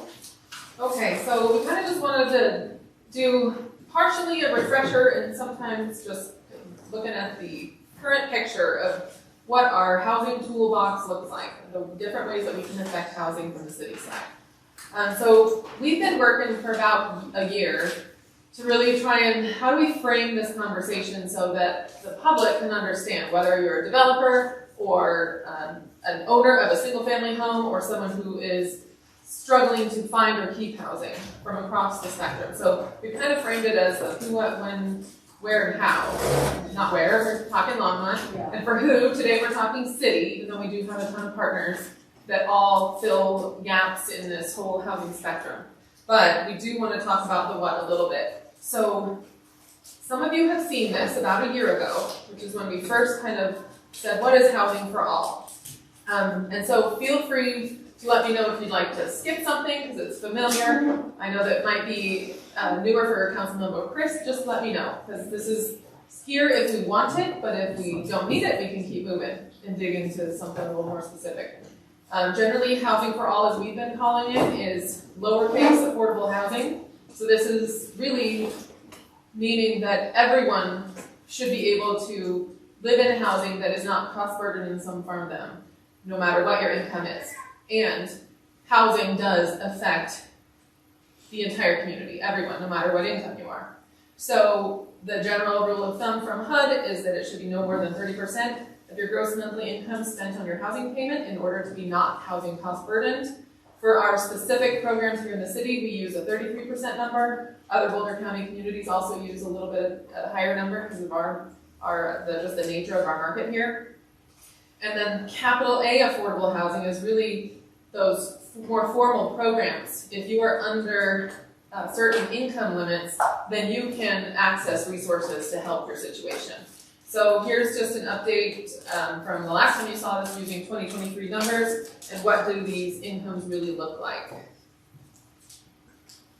The attainable housing realm, for those that went to the housing summit, the word attainable is not used everywhere. This is something we use here in Longmont, and some communities certainly do. But for us, that does mean, for our programs, housing that's affordable to households earning between 80 and 120% of the area median income.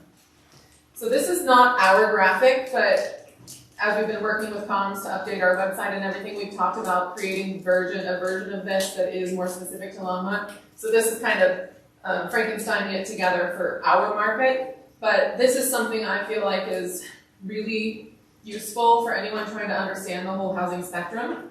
And for us in Longmont, this is how our income levels kind of fit into these sections. So 30% AMI or below, that's really our lowest income households. And generally, those are covering a pretty wide spectrum. And this is what our housing needs assessment shows, that to accommodate our existing residents, this is the most highly needed housing. So this goes all the way from homeless, emergency shelter, supportive housing, so that's permanent supportive housing, and even into affordable housing. We do have 30% units in some of our traditional affordable housing developments. But there's a lot more in between there too. There's transitional housing. There's a whole spectrum just within this 30% range. And then you're moving into affordable housing, which in Longmont is 30 to 60% AMI. For our programs, we use 50% as our rental limit. And then you're moving into what we would call attainable rental. This is we're kind of ironing this out still. What you'll see here shortly in our market data is our market rents serve 60 to 80% AMI. Our new build market rents serve about 70 to 90% AMI. So it kind of depends on the age of housing stock. But when you're in this area, if that market range is about 80% for rentals, then really we're talking above 60 and below 80 is kind of our attainable rental range, if you wanted to call that. We don't officially have any programs yet for attainable rental. It's really just for sale, trying to hit that middle income, first time home buyer, all of that segment of the community. And then you're moving into attainable home ownership, that 80 to 120, and then beyond that is market. Well, the attainable rental,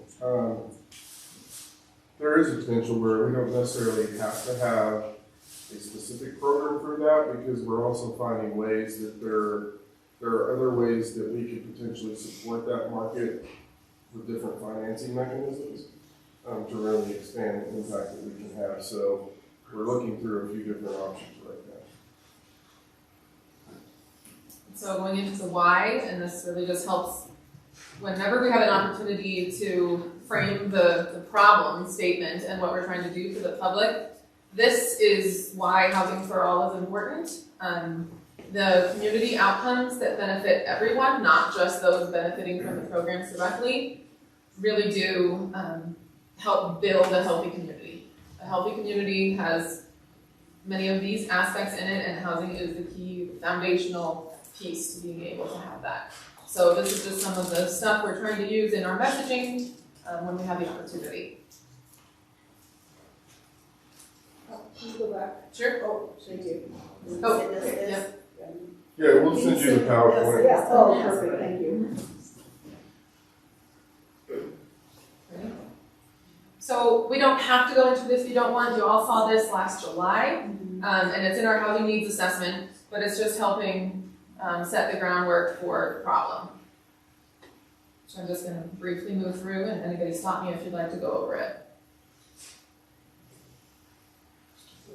Okay. We all know rising home prices, rising rents. Molly, Are a challenge. you want to Yes. ask a question? Yeah, I just wanted to note whether the rent assessment increase, the forecast is as of what data, because inflation was really high for a while, Right. which caused a forecast, and also some rents were frozen during the pandemic. So do we really expect that? Is it current expectations? So this graphic has not been updated since the housing needs assessment was presented in July. But generally, as we do our annual snapshot showing changes over time that we typically present to council in the spring of each year, we're gonna try and get more updated data through the end of 2023. Okay, thank you. Generally, yes, especially when interest rates are higher. I think we've gotten accustomed to incredibly low interest rates, but when you look at interest rates, you know, when they started shifting above 4%, as people can't buy houses, they're moving into the rental market, which is why you need to build the rental units, which then starts driving an increase in rents because there's actually more competition for people with. So people with more money are renting. Yeah, and our study actually shows that they're pushing people out of different price points because there's not enough capacity of rental units. Thank you.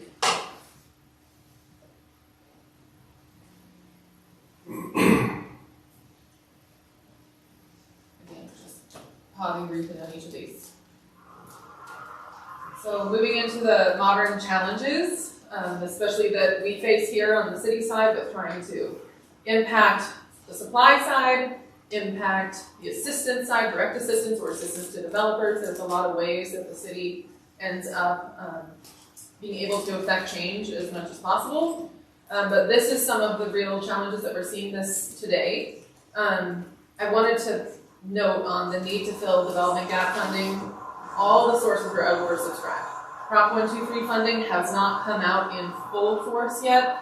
The programs are still in development. Everyone's kind of waiting with bated breath.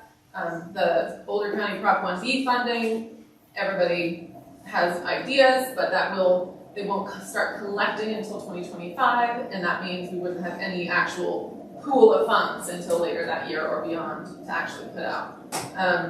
As we learned through the 2023 tax credit applications, Chapel was oversubscribed by 4-1, and the only projects that got a funding award were really those that had some really unique aspect to it or a unique supportive services model, even for higher incomes, or it was really the last phase in a large development that they're just rolling through and they're about to be done.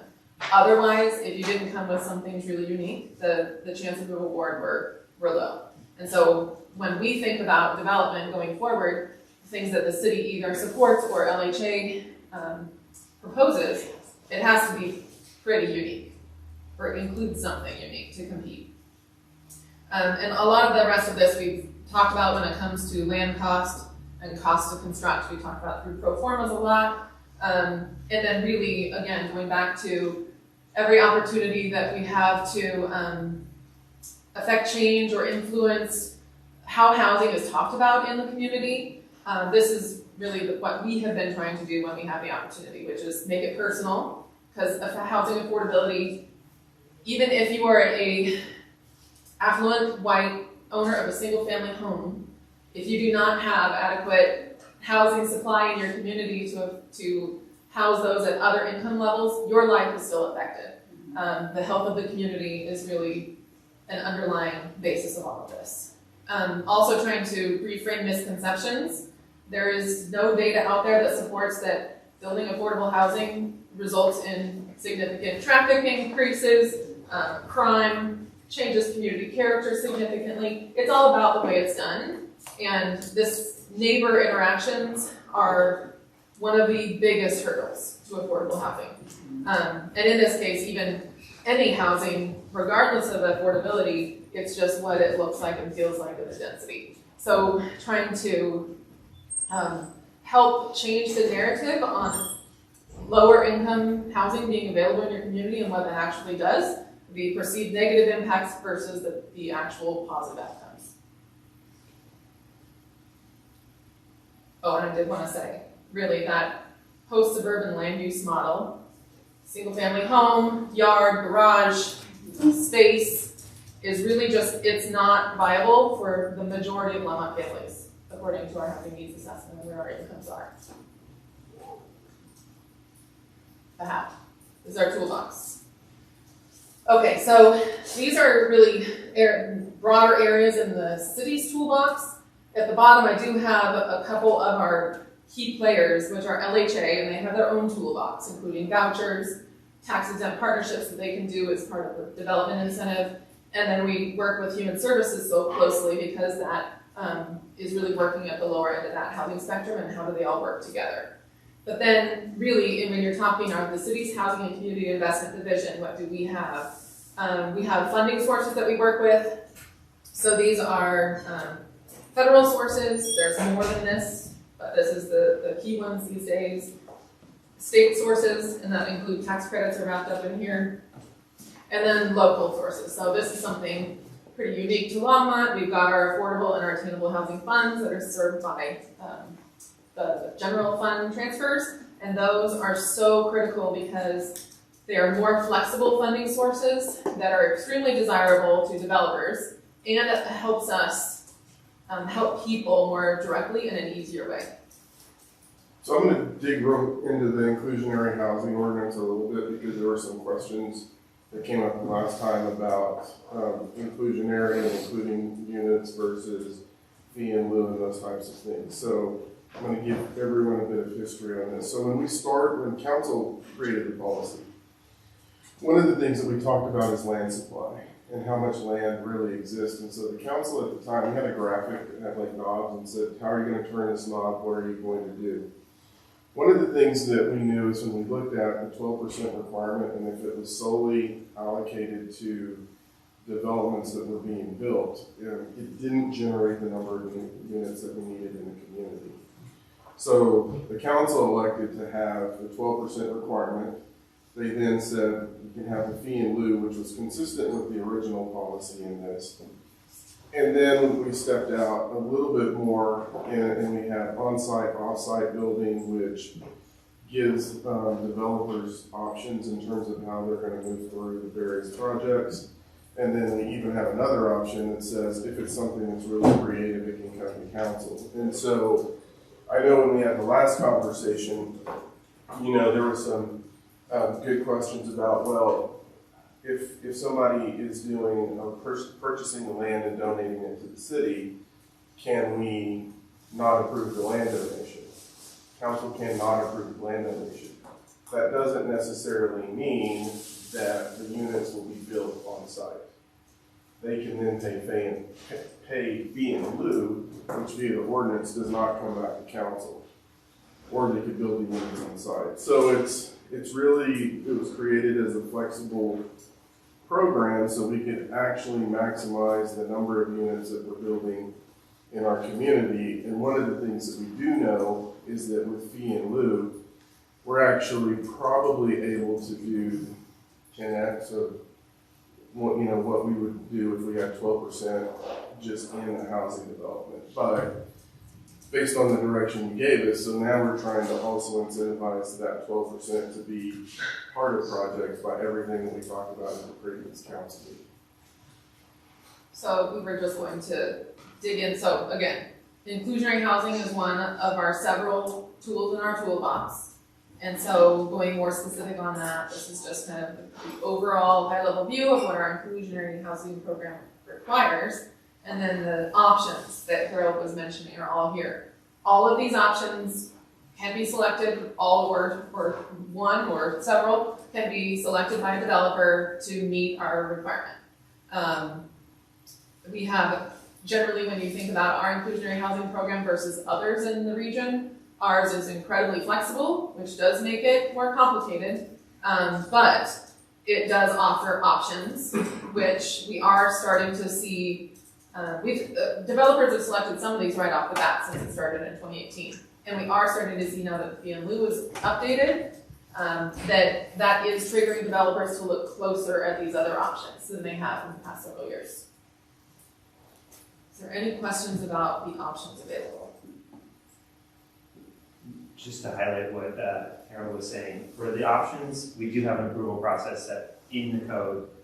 So there is administrative approval. If you do on-site, it's administrative approval. If you do fee in lieu, any other option has to come to council and has a few considerations that the council has to consider when we come to council. So here's just an example for the Let's Make a Deal option. It's really an opportunity for innovative options to come forward that council can consider. So the best example we've had to date, it really came early in the program, and it was the Mountain Brook Development IH election, where they brought in Veterans Community Project to do 26 tiny homes, plus donated some land to Habitat to get up to their 12% through the combination of the two. They also paid the fee for leverage. Yeah.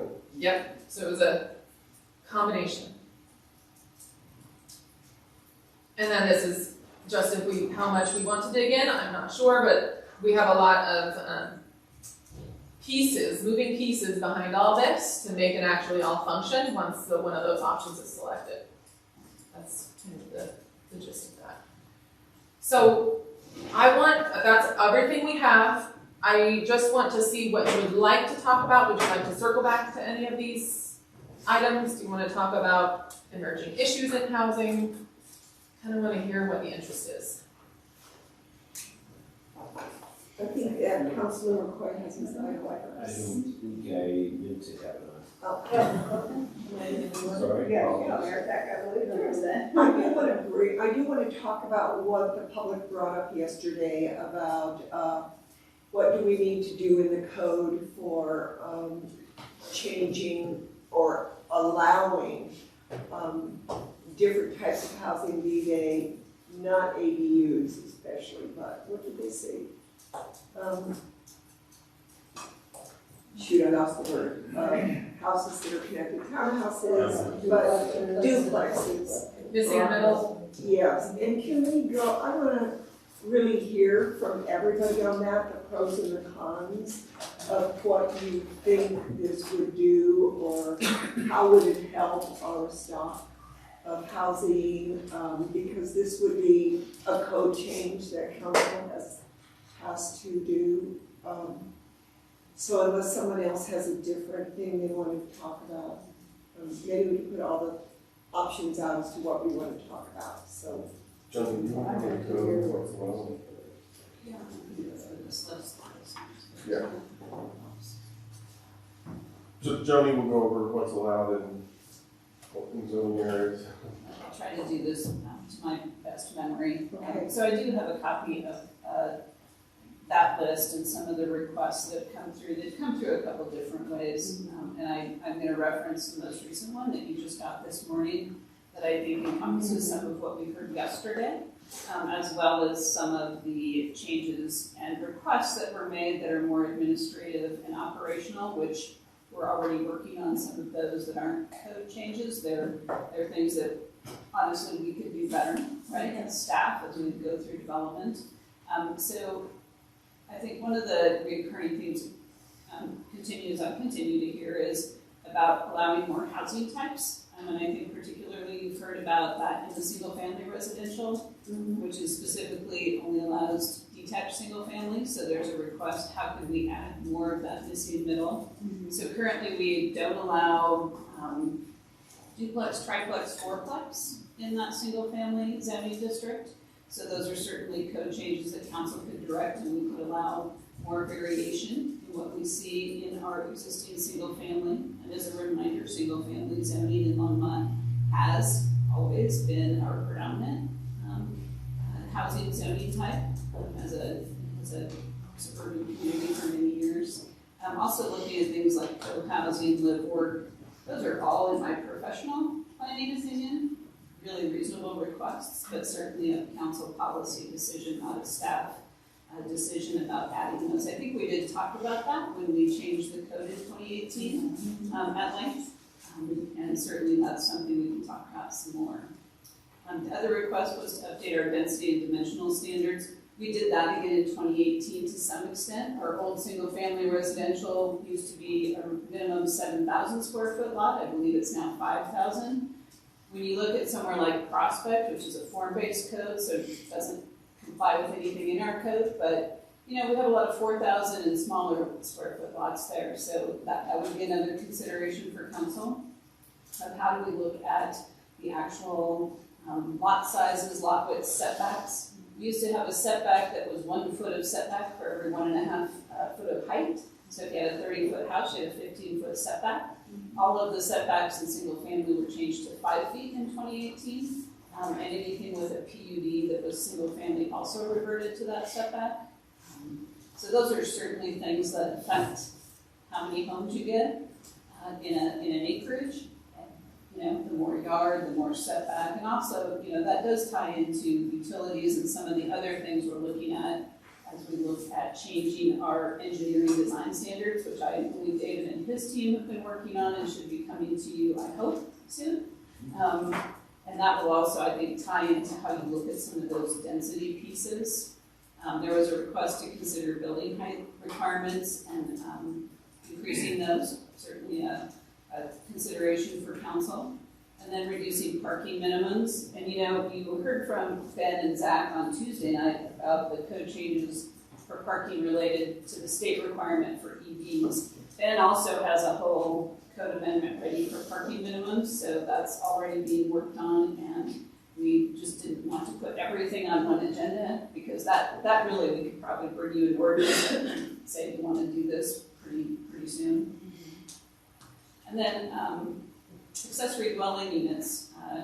You know, I read the accessory dwelling unit state legislation and really compared it to what we allow. There's really a few key things that the state changes. I think we're actually a leader in that, and that's why the state senators came and got our evaluation when they did a lot last year because they wanted to model Longmont's ADU, which I think has been pretty lenient. But I do think there are a few things that they're suggesting that I know would require council policy direction, which is not requiring someone to live in one of the units. So that's something that council policy direction. We've had, when we redid ADUs and also did short-term rentals, I think we did that in 2020. We had a lot of conversation about that with council. Yeah, there are a few other things too that, the stock plans. So we actually do have stock plans. Kathy Fedler actually started an ADU stock plan process before she retired and before COVID. And we do have those stock plans, and we talked about getting those in place. So if someone wanted to do an affordable ADU and deed restricted, that they would get free access to those plans. They're already would be approved by building department and already meet all the codes. So I think that's something that we'll be bringing back for council, but that's certainly something that, again, COVID kind of got in the way and got us a little stuck in moving that forward.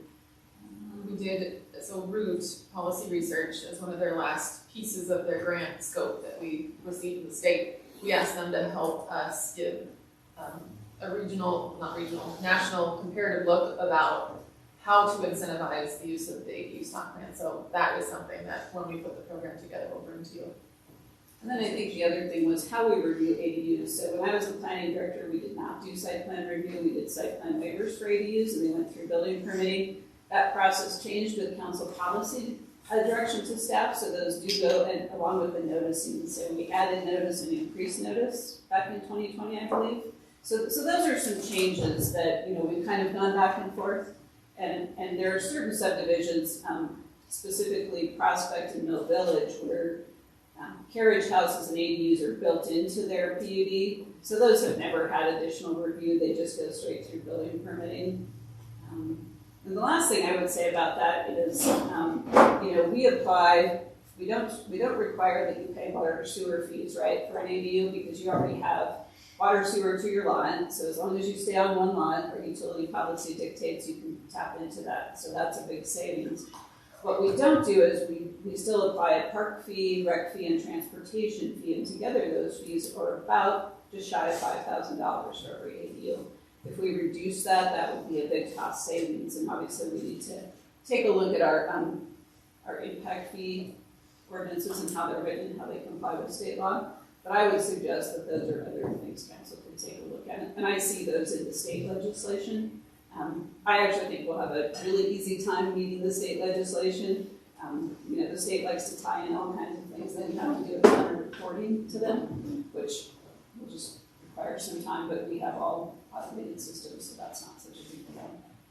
And then finally, there were some really good changes suggested. I think Pam, Maura, and others are talking to Grant, who is our ombudsman, And as you know, Grant will be the interim planning director starting later this month, as Glenn is retiring. So Grant and I talked about this last week, and he's already working through some of the checklists and things that don't require council to direct us to do. They are simply process paperwork, what we're asking people to submit. So Grant's been going through those suggestions that were submitted by LADP. So that's kind of an overview of what I see on the most recent memo and how council could address it with directions to staff for some of the things that are code related and land use related versus some of the things that we certainly can just do as staff.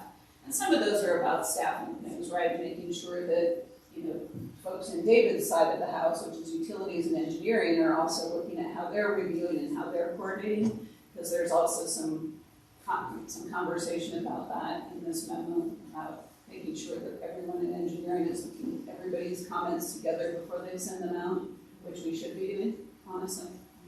So just things that we need to take a look at and see what's the best route for staff to kind of maybe change how they're doing some things.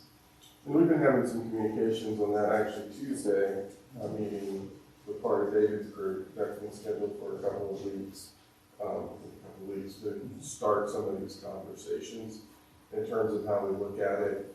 You know, we kind of used a project that was brought up on Tuesday regarding different challenges that are occurring. It was the Bond Farm project, and kind of dig into that a little bit because I think it's a good example of the different expectations and challenges that we have. So one is that was a concept plan that was approved.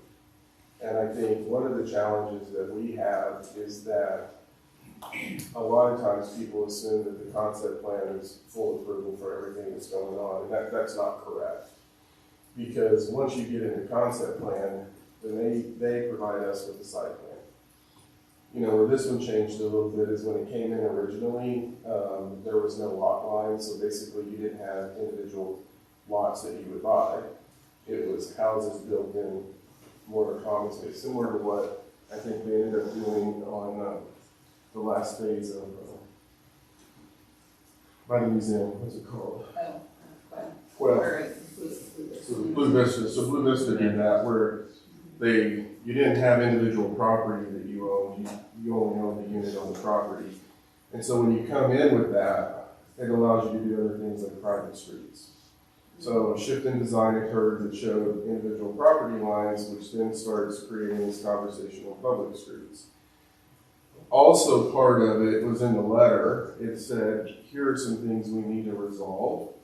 And it's a list, and we're happy to talk to you. Or didn't say that, but basically we need to talk about this in the pre-application meeting. From that letter to whatever happened when the property was put for sale, never had a conversation. So actually they had a pre-application on Wednesday, and went through that. Because what happens when you get into the design on this is you actually then have to start showing where's the drainage going to sit, how are you going to manage water quality, how are the utilities going to be positioned in the development, and all of those things start adjusting. And so we actually talked about it on Wednesday. We're going to refine how we send our letters out to make sure that people understand this is a starting point for the conversation, because as you're going through that engineering, that's where things start moving. And we've seen it actually ourselves in the Mustang project, in that we started with a design and said, here's what we want to do. But we've had to constantly refine it for different issues. And there are things that we can control and things that we can't control. So what we're learning through on the Mustang side, this is part of the design standards on the engineering piece, is what are our setbacks going to look like? How's that going to work with all of the utilities? There's a reason we chose not to put gas in, because if you put gas in, Xcel Energy has very firm setbacks and they don't budge on it. And so that then starts changing other things in terms of, what is it, 5 feet from a gas line? It adds easily 10, 11 feet additional. So it really what it does is pushes your house back and creates this open area up front that didn't go to housing, didn't go didn't have, the gas easement didn't have a lot of purpose. And that's their decision, right? We could say we want you to do this, but that's Excel's decision, and they control that, I think, all the way through, correct, David? Yeah, it'd be their input, and when you add an alleyway, you gain some flexibility, but not all these places will have alleyways. So kind of what we talked about yesterday is what can we control, what can't we control, what's the impact of these things as we're bringing it forward is important, and every property is different. One of the things that we've talked about internally is there's a reason that a lot of the properties that are coming in now are difficult, and there's a reason they weren't developed earlier. Because there's very challenging properties in terms of how do you manage stormwater, how do you manage water quality, and these other issues. Even in that conversation we're learning through, I was talking about a different project that we're thinking about where, and these are issues we're going to talk about, where one person said we want to use a sand filter for water quality, and another person said no, we need a rain guard. We need to resolve those issues before the applicant gets that information, so we're clear and connected internally. So that is where we're moving through. At the end of the day, I think what was communicated to us is I'm selling the property because I can't build the number of units that was approved on that. They can build the number of units that's approved. It's just now when you get into the engineering and design, how do you do that? What are we trying to go over? So I've seen the site plan. It's not going to change the unit number. It's going to change some details on that. And one of them, for example, is if you have a stormwater pond, you actually need access to get to the stormwater pond to maintain it. Or you're creating a different issue. And so I use that as an example because I could go through many other projects where you're having issues and they look completely different. I said to our group, we need to get better at a few things so that we reduce that opportunity, but at the same time, every individual property is going to present its own issues.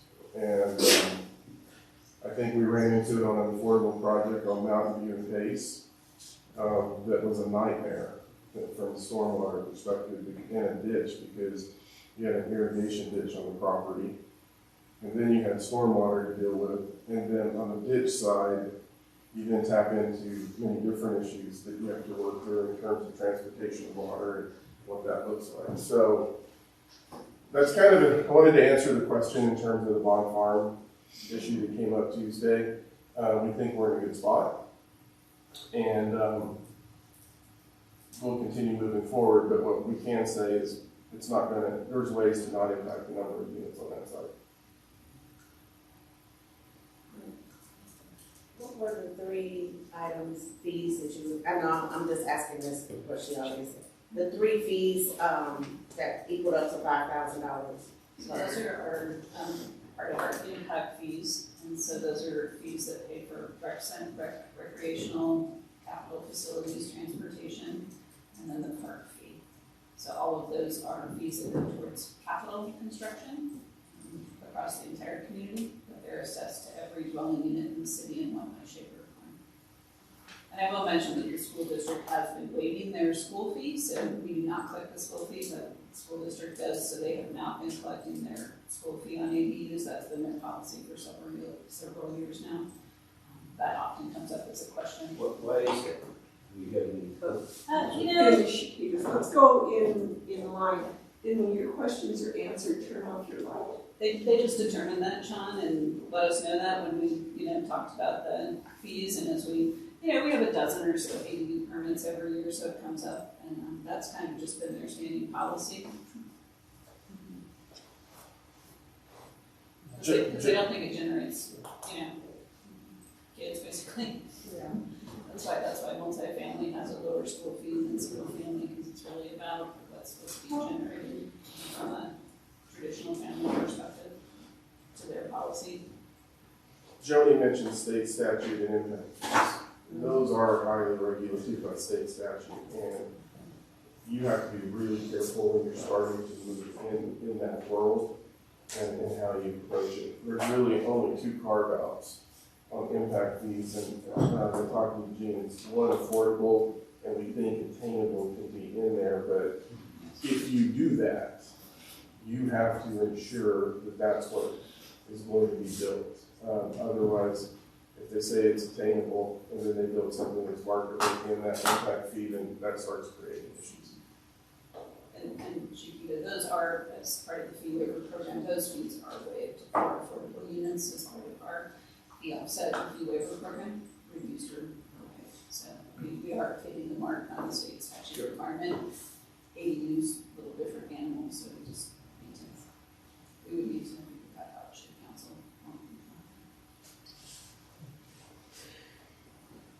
Who is next? I think it's Diane. Okay. Are we going down the line? I didn't have my light on, I was just wondering. I know, that's why I said that, let's start, so I avoid the confrontation we So have. you want, You find, do you? only thing I thought you just wanted to know, what do we feel about the variations of, housing? Right, And I, whatever you want to ask, let's just go down the line. just asking, or did you want us to comment on that? Whatever it is you want to comment on. Okay, so If you want an opinion on. but yeah, I just wanna make sure I'm following the rules. Yeah, the rules have changed because of the last, Oh, what are the new rules? Tell us the new rules. the new rules are we're gonna go down the line. Oh. Starting, and Chiquita didn't have a light on, so whoever has their light on, go first. Turn that light on. So, and when you're done asking your questions, please turn your light off. Okay. So you're saying, ask questions and speak your position. At the same time, okay, cool. I'll be really quick. Thank you for answering that. Two questions I wanna ask. I know on Tuesday, some people have brought up about how do we, speed up the process, or can we speed up the process of, and I know we'll probably have to bring this back for those who are applying for ADUs, to make sure that, because it takes a long time, right, to get approval for ADUs, how long does that take? Off the top of my head, I don't know enough test.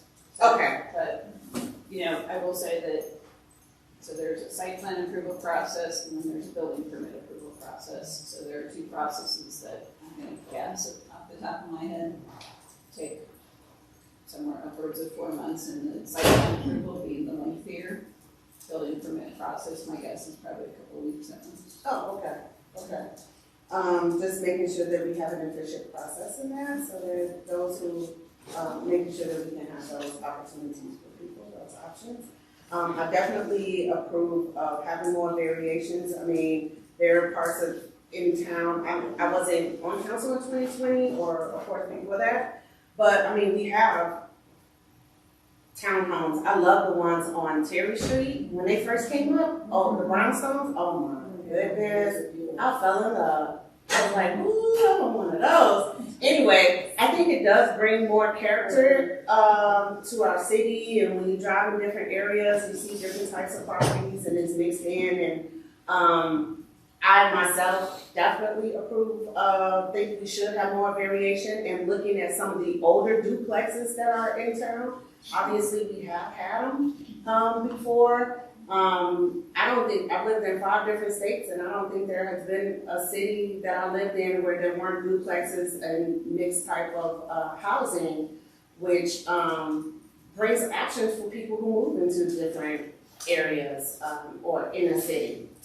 And I also wanted to bring up, I know there's some areas in Boulder, like North Boulder, that I've seen tiny homes that are mixed in the area, like off of J Road, I think it is, over in there. So I know we did the Veterans Project for the tiny homes, and that's in a separate area. I don't know how council will feel about that. What about those people who are transitioning, having tiny homes throughout areas within the city to where they can transition into maybe an apartment or something else, a townhome or a duplex or something like that? Because sometimes we all know that there are people who just need a place to lay their head. And then something that they can call their home temporarily while they're receiving supportive services as well.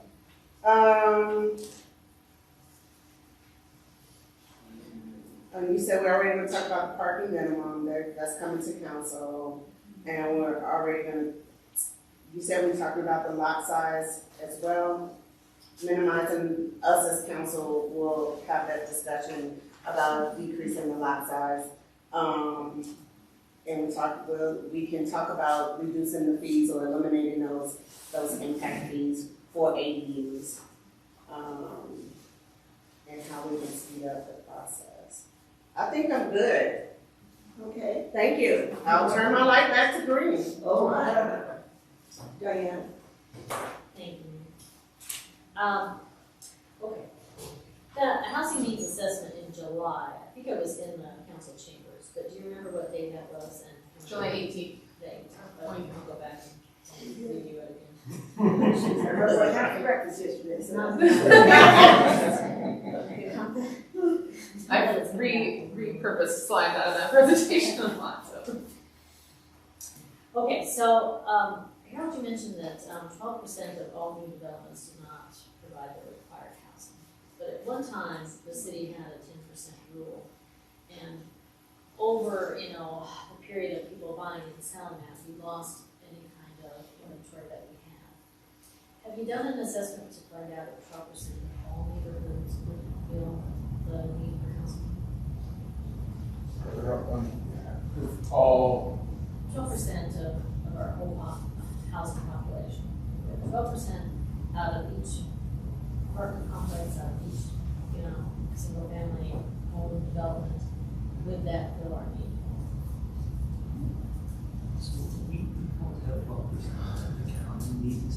Yeah, so, I'm trying to think how I work through this. So we had a housing summit 2017, and the 12% was really, was taken out of the county needs assessment in terms of what do we need in terms of affordable housing, capital A, to meet the needs of the future. And that's where the 12% came from.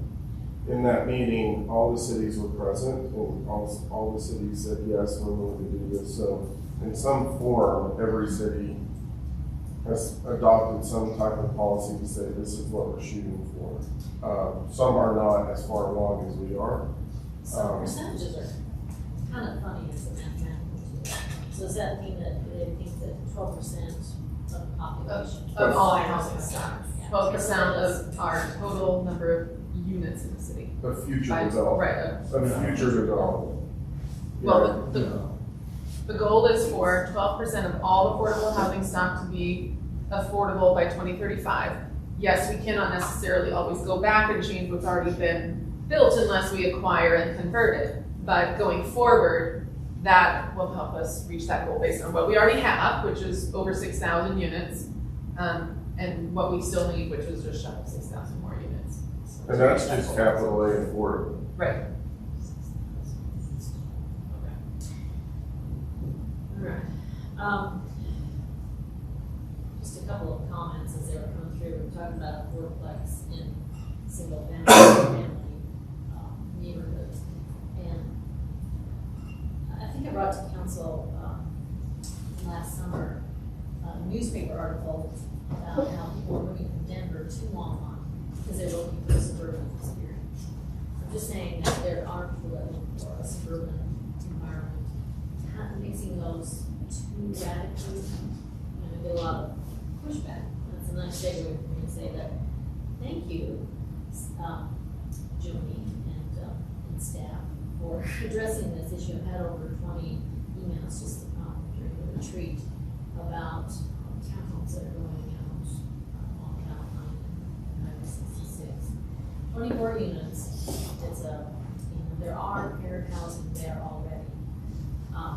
And I think what's interesting about this, Molly, you mentioned, it really isn't about how much traffic it creates. It's really about, so yesterday we talked about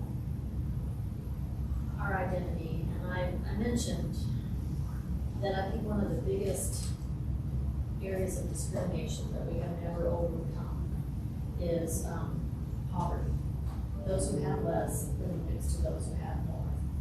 And I think that's really what the topic is when we have a lot of high density next to suburban areas. People kind of single most important purchase is their home.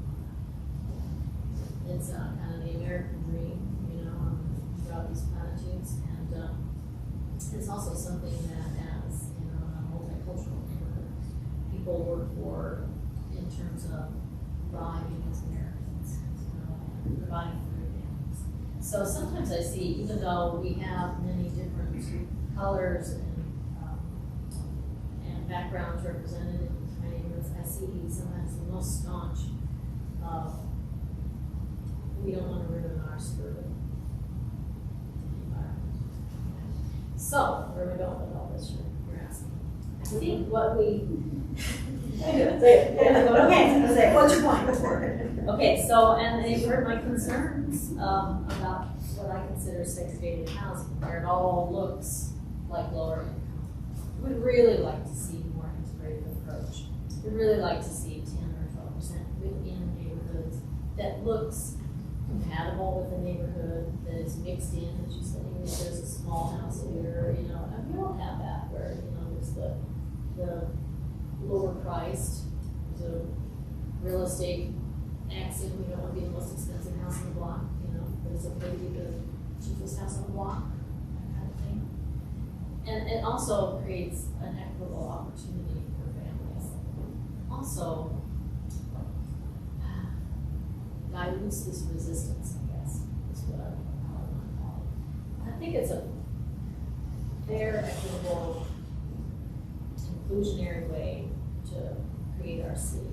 And I appreciated when we had the 10% rule. I did know some of the families that were mixed in with neighborhoods that were being developed. And it was very beneficial for them. It was somewhat seamless within the neighborhood.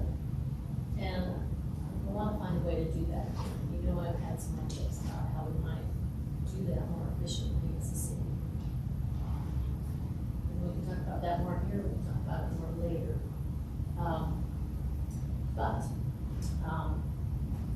I would like to, before I turn off my button, I would like to say about ADUs, one of the problems that I have with detached is, one, it makes it obvious that there's not a unit. That can be done in a very classy way, with a carriage house or above the garage kind of unit. But when you have those that tend to be more attached, when you have something, detached is also an efficiency issue for the staff, because there is site planning and permitting that has to happen. So I don't want everyone to rush out and put in a site plan for a detached ADU, because that might overwhelm the system.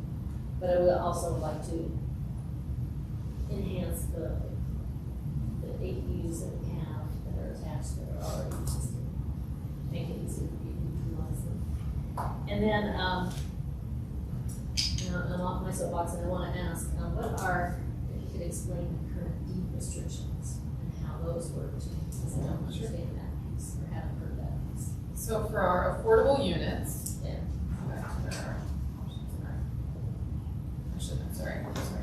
There it is.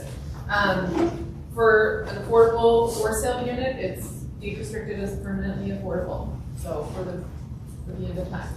For rent homes, our deed restriction. How do you deed restrict? I'm sorry. How do you deed restrict? So there's on the property note, how do you deed restrict that? It is recorded against the property. You might want to, that might be for me. Yeah, it's recorded on the property. So the owner of the property puts the deed restriction on themselves in a form that's acceptable to us. So we have the form. Who is the owner? The city of Longmont? No. So the for sale property. So generally, if you think about it, let's think like a Habitat for Humanity build that's building a for sale product. Habitat would put the deed restriction on and then sell the house. The deed restriction is forever, so it continues on with each owner, and the owners have to then sell within the deed restriction. But Deed restriction meaning a certain set of criteria that is established by the owner. The is then established by the deed restriction. So the deed restriction, so I would put that deed restriction, the deed restriction would say, you may only sell this house at a price affordable to homeowners at 80% HMI. So it's a sliding scale, I mean, it's adjustable for the times, as the times change. The Yeah, they do numbers. have, yeah, Yes. and there's various mechanisms to do that, and you know, some cities have a set growth that's built into the deed restriction. Some deed restrictions, like the Atlanta one that we're working on, just says, go see sale prices that Longmont sets and sell within those sales prices. But they all will require income qualified individuals to purchase in that price range. On the rental side, the only difference is that it's set in, it's permanent, but you could buy it out and if you meet certain criteria after the 30-year mark. So it is sort of a recash of the price of the story is. Good, those are that. So they can pay for that. The only thing is cheap. You can tolerate one story. We have, you know, the neighborhood that I live in and what it's like. And we do have rentals in that area. One of them is a duplex and some is refurbished. And they've been able to sell it below market rates, and it stays with the lowest rentals in the city of Longmont. And recently it's been empty, and the requirement now to rent that, to either side, is you have to pay $4,900 a month for a 2-bedroom for that. So that was surprising to me. So I decided to look within my area to see what else was for rent. And I agree that most of them are about 1,900, maybe as high as 2,000, which is just to be more of an attainable market. So I started asking questions of the landlords, and I got some interesting responses. They say that construction expenses to repair doubled. The water has gone up quite a bit, some of us still have yards. Particularly mentioned, you know, skilled professions, you know, HVAC, plumbing, all that you sometimes need to work on your units have doubled. But it seems like one of the person who was trying to qualify renters mentioned that they had a hard time qualifying a skilled professional because they were only making $25 an hour. If you're not over $4,900 a month, you should make $30 an hour. Yeah. We have a little over 15 minutes and 4 other people that want to. That's my story, and I just want to put that out for consideration because this is what we're up against. I don't think it's a problem. I think it's a cost of living. Okay, Harold would like to comment. Well, I want to ask some questions. So Yeah. what I heard from Councilmember Yarborough is that, I want to make sure this is what I heard, that you're open to expanding the uses in residential single family. So my question, it's hard for me to kind of distill from Councilmember Chris. Are you wanting, when you talk about that inclusionary aspect, to expand the uses in single family zoning? If that means fourplex next to a single family home, no. Okay. Like I said, I'm for ADUs, but I prefer to start with attached because I think it's just more efficient. We have a lot of them available out there that could be enhanced. I think I'm going to talk to inclusionary housing and housing that's compatible. And there are open lots out there. So, you know, if we want to build something that's a little bit smaller, we must look at it on a per item basis. But I'm more interested about the numbers. You're saying that if you get 6,000 units, you do 12% every year. That's 12% is a good number for the city. You look at the city as a whole. And that's capital A affordable. It's what? Capital A affordable, that Per month. Deed restricted. deed restricted. Then I would like to see more attainable. And we have that other program that's in there. Which is, you know, on a plan to buy, you know, to buy and to eventually own or be able to resell interim. That's sort of the deed restriction. Okay, thank you very much. Thanks.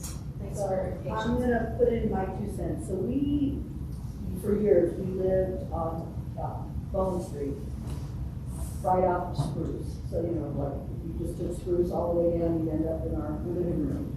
This house, I believe it was built in, and I have it up as a assessor's report, because I think in the early 2000s, and so there might have been code at that time that permitted this in a single family home area. They built 3 units behind the main house, and they were all attached. We lived in the main house for several years, and then the 3 units behind us. And so the way it was constructed, so then it goes back to design standards, you couldn't even really tell that there were other units back there. You know, and it was feasible, because at that time, we paid $950 for a home that was built in '56. It was a pretty large house. It had a basement, large house, and the people behind us paid about $800 per, you know, for their, and each home was about, I think it was 3 bedrooms, 2 baths, or it was 4 bedroom, 2 bath. So, you know, there are ways that by expanding that, so just, I agree with Councilmember Yarborough, is that we need to expand our uses for these single family dwellings, but looking at those design standards that would accommodate. And, you know, also keep in mind that not every single resident is going to start throwing in ADUs because they're allowed to. So, you know, but I want to be able to allow for those opportunities, so people still have the feeling of living, like we still felt like we lived in a single family home, but we have 3 units attached behind us. So, and then I look at what this next generation, you know, I'm still serving my capacity as vice president of our teachers union, and looking at all these younger teachers who are buying condos or townhomes in Berthoud or out east because they cannot afford to live here. And a lot of these younger educators were born and raised in Longmont and came back to work in State Grain and cannot afford to live here. So really, I want to stay the course in addressing these key issues. There are ways when we look at design standards to, I really want to look at those closely to kind of make it, to ensure that they are compatible with the area. I lived in a house for years that was compatible, it was compatible to the area. So I think there are ways we can make this work, and I do want to continue and stay the course, because I think if we start ripping things out underneath, it's going to derail, and we're not going to get anything accomplished. But how can we continue the trajectory, bringing in all these concerns and addressing those that need it? And you've done a very good job during my 4 years that I've been, listening to all this in your ear and kind of navigating those concerns. So that's kind of what I wanted to bring forward. So not really a question, but just my thought. So a couple of things. The example you gave us, that zoning actually allowed for that to occur when it was built? When it was built, yes. The neighbors actually came forward on that area and requested the zoning change. So in the late 90s, I think both the Bond Farm neighborhood and historic East Side were basically downzoned from single family, and anything that was and then we the council put in a density limit. So historic East Side was 6 units per acre per block, and this area down here was 8 units per acre per block. And so we saw, and then duplex, triplex, and fourplex, I think were allowed by conditional use. And so I think that's why you see that. So if you walk historic East Side and what we used to call the Bond Farm neighborhood, which extended across Sunset here, that's where it's exactly what you talked about, and all that certainly was allowed as part of those 2 zoning districts. One was RLE and one was a different name, RLM, I think. So those were some very specific zoning districts that council put together. I think it was in the mid or late 90s. Okay. Maybe before that even. I don't have the dates in my head before. But those are, I think you're all talking about how you see things in town that look, as they do, where you have a mix of uses, and that was very much also brought out some concerns by some neighborhoods of not wanting to see more apartments and like bigger units placed within, and so their request had council kind of make some of those conditional uses, which I will say is a public hearing is a pretty intensive process to get a unit, so that might have been a great solution in the 90s. I don't know that would be the case. Okay. Does that zone still exist today then? No, No. That's where it's going. no, it's not. So it was there and then it was removed, and so now it's R1? I'd have to look, but this one, I think that's true. Is this a direction that, you know, based on your expertise and what you have seen in the housing building realm, is this a direction that you would really want to go back to, or looking at other solutions as far as for ADUs? I think that's a council policy decision. Yeah. So we want to staff that. Okay. Staff generated Okay. decision. But I would encourage you to take a walk through some of the neighborhoods and really look at that, at some of those mixes, because I think that will maybe inform how you see that and whether or not you can actually tell there are more units or not. I think there's something to how that buds into the character, which is also an important component of how you do it. Then we can schedule a tour where we can take you through different areas as a group one day. Yeah, like that. That'll be fun. Yeah. Okay. Okay, All right, Councilor. thank you. Just kind of addressing kind of broad scope of things. I think our downtown area and the Sugar Mill area is where we should be considering these sort of height restrictions and that sort of thing. I think that's really where it would be logical. If you see any city as they grow and develop, that's where they focus on those height sort of restrictions first. That seemed to be a comment made by some of the folks that came to public invited me heard yesterday. I think having grown up in Old Town with these kind of hidden little spots there, carriage houses, ADUs, and others like that, I think that's kind of a characteristic component of Longmont's housing and everything. But I do think that we don't put in things like fees for recreation and all that just because we don't have better things to do with our time and money. And these things are not the sort of things where it's maybe politically expedient to go ahead and try to get rid of things that we have attached our bond into and other things like that, whether it be our sales tax on food and other things like that. This is the same sort of thing. We have to continue to do some of those things because that's how we support some of our stuff, even if it's not very large. Now, as far as ADUs requiring certain one of the buildings on the property being used as owner occupied, I think that's a must. Otherwise, I think it's going to be a lot less of investors trying to come in and do that. And I don't think that's what we're here for. We're not here to make people money. We're trying to get people housed, and that's really the thing. And so the issue is that that is something I think we need to maintain.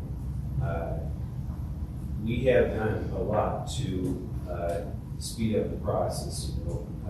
Dan Burchett has done things in regards to how we are trying to leverage our money for LHA and make that process streamlined.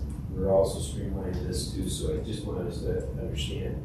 I think it's great to say the process is slow, and it is, but government moves slow sometimes because you've got a lot of stakeholders in the game, and when people try to suggest that we're moving too slow, I don't think they understand that we have a lot of market factors that are going on that actually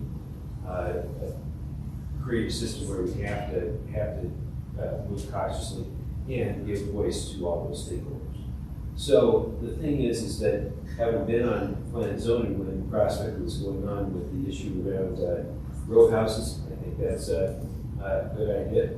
I like the point that Councilmember Yarborough brought up in regards to the row houses on Terry.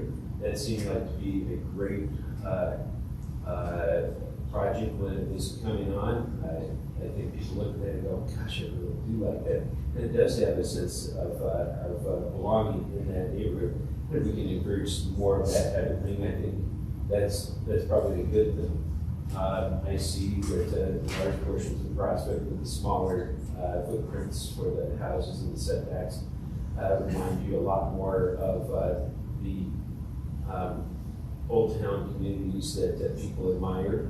And they, by doing that, you also, when you build that tree canopy that's part of that whole scene, it really, having been out as out, canvassing neighborhoods and things like that, you could honestly feel the difference in intent by the fact that the streets were not as wide and the canopy was higher and over there. So that brings down some of that aspect of the climate that we are getting impacted on. And I think that reduces energy costs and other things like that.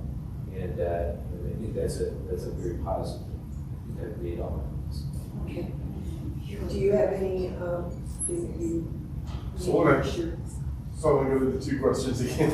So am I hearing that yes, you want us to look at increasing the uses in single family residential?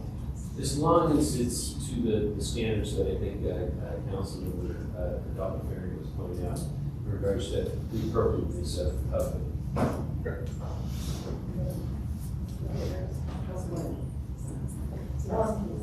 Yeah, I have some questions that I think were not brought up yesterday by the speakers, but are sort of implied. When you start increasing the density of what's now single-family residential zoning, either by adding ADUs or by permitting duplexes and triplexes, do you run the risk of creating food deserts if you don't also allow retail added in residential settings? I'm thinking of Lucille's, the restaurant, behind council, where it's totally compatible with the neighborhood, but it's a restaurant and they shoehorn a lot of people in there. And strangely enough, it doesn't seem to require much parking. Now it's across the street from the parking lot. But a smaller restaurant venue, a Live Work, for example, where the bottom is a coffee shop and the top is the operator's residence, can be sized to where the marketing address is the neighborhood, and people would walk to access that. That existed in Prospect during the pandemic. There was, I guess, Sweet Pine. I'm not sure whether it's operating anymore. There was a little grocery store. People could buy staples and walk to it. You'd never drive there, but it meant that in a less privileged neighborhood, it would have prevented there being a food desert. So have we considered some kind of restricted permitted use, sparse, one every 3 blocks, one every 4 blocks, or on a two-dimensional block, one per block, maybe, permitting certain retail uses in those single-family neighborhoods for placemaking and for walkability, as well as for equity in making sure that food, at least, and maybe certain other things, an urgent care clinic would be a good use. Certain things like that are available to people who don't have a car. And I think, was it brought up yesterday that not having a car should be considered a right? And so I'm wondering about whether that is being a consideration for reswizzling single family. So you've got a lot of land tied up in single family residential. Before you answer that question, I just want to do a quick timeout so that Molly can go ahead and get going. Thank you, Molly. Thanks for work. And if there's any housing program questions, we're focusing a lot on planning, so we got that covered. Because you're doing such a good job, Molly, the program part, we're not worried about. Okay, Yeah, all there you right. go. Sounds good. Thank you, Thank you Molly. so much. Very good. Appreciate it. So Marcia, I would say that our comp plan, since the early 80s, was set up just to do that on a neighborhood commercial perspective, right? So we had all these neighborhood centers and we had 7, like the city was broken up into 7 neighborhoods. And if you went back and looked at the comp plan in 2003 and prior, you don't see all this. So then we made sure that tried to make sure that there was a commercial, walkable center that allowed a variety of uses. Obviously, the city doesn't get to control the retail perspective. And, you know, so 17th and Pace was one of those neighborhood centers, Clover Basin Airport. You know, I would say in my experience here, and currently Safeway is empty at 17th and Pace, although it would be suggested by the number of rooftops that you could support another grocer. That doesn't seem to be the case right now, or other neighborhood services. And at Clover Basin, it was the same thing. The owner of that is one of our most prolific retailers here in town. He chose to put in Vera West as apartments and came to council and rezoned that simply because there wasn't an ability to really, from his perspective as a retailer, to create that kind of neighborhood center. Now we've seen a little bit of it right on the front where we now have a vet, a brewer, a coffee shop is coming. So, you know, and I think that, so that was the approach that was taken from a policy perspective in the 80s up until now. And so I don't think we have actually looked at how would we put in more commercial in some of our neighborhoods, just because simply I think we need more input than our own, whether or not those spaces could actually be filled. Right, so, and I guess what I would be interested to do is looking at studies, because we're kind of not there yet. But as the density of those neighborhoods increases because we are allowing duplexes and ADUs, then first of all, people who live in duplexes and ADUs may not be car owners. That's specifically the intent of the state statute that's under consideration, because it says you can't require parking, you know, increased parking. And what we want to do is get more walkable neighborhoods. And that was specifically, Joni, because the 80s and 90s were really car-centric. And that was why there was no market for neighborhood stores. But if the density consideration gets you to be less car-centric, then you're going to need those. You're going to need those things. And it's a real chicken and egg thing, because you can't,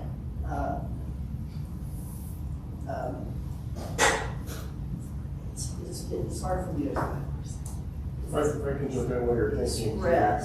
Yeah, I think what Joan is saying is, even today with the density, the market's not bearing that out.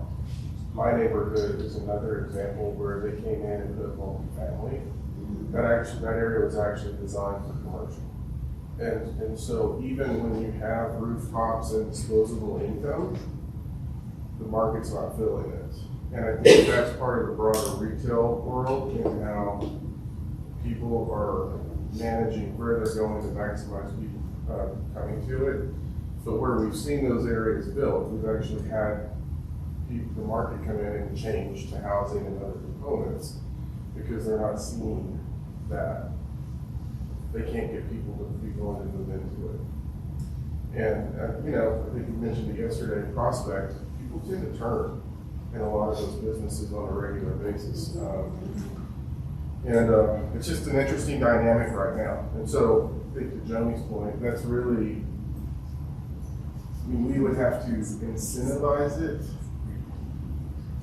Yeah, and we would need to do a retail study to understand what's the market really going to bear. I think what we're saying is we're seeing spaces in locations, and it takes a long time for people to fill it, even when the densities are there. yeah, well, it's changing hands. I'm not, I guess you're saying the density is there because of the existence of apartment buildings. because we don't have ubiquitous ADUs in duplexes at this point. And I'm saying in anticipation of that change, do we need to at the same time do that? You know, this is what we're looking at the reason why Prospect didn't get upset about the apartment building going in to their neighborhood, because they wanted to provide some stability for their retail section. Yeah, we'll have to do a retail study to figure that out. Can they be combined? But dwellings above. Good. I think that's what some of the successful ones. Yeah. So, I'm sorry to push this, but are you finished with your comments and questions? Yes. Okay. Next. Can I ask the question? Absolutely. So you kind of, the different uses in RS1,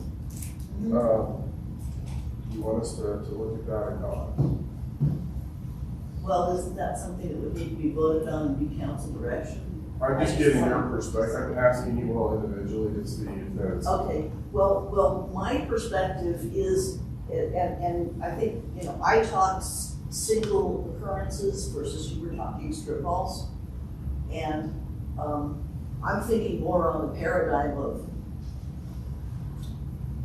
the Village Tavern or West Side Tavern, you know, where there's one, and that's the same in Prospect, the one that's the most successful. It's a one-off. It's not the one-off in the retail section.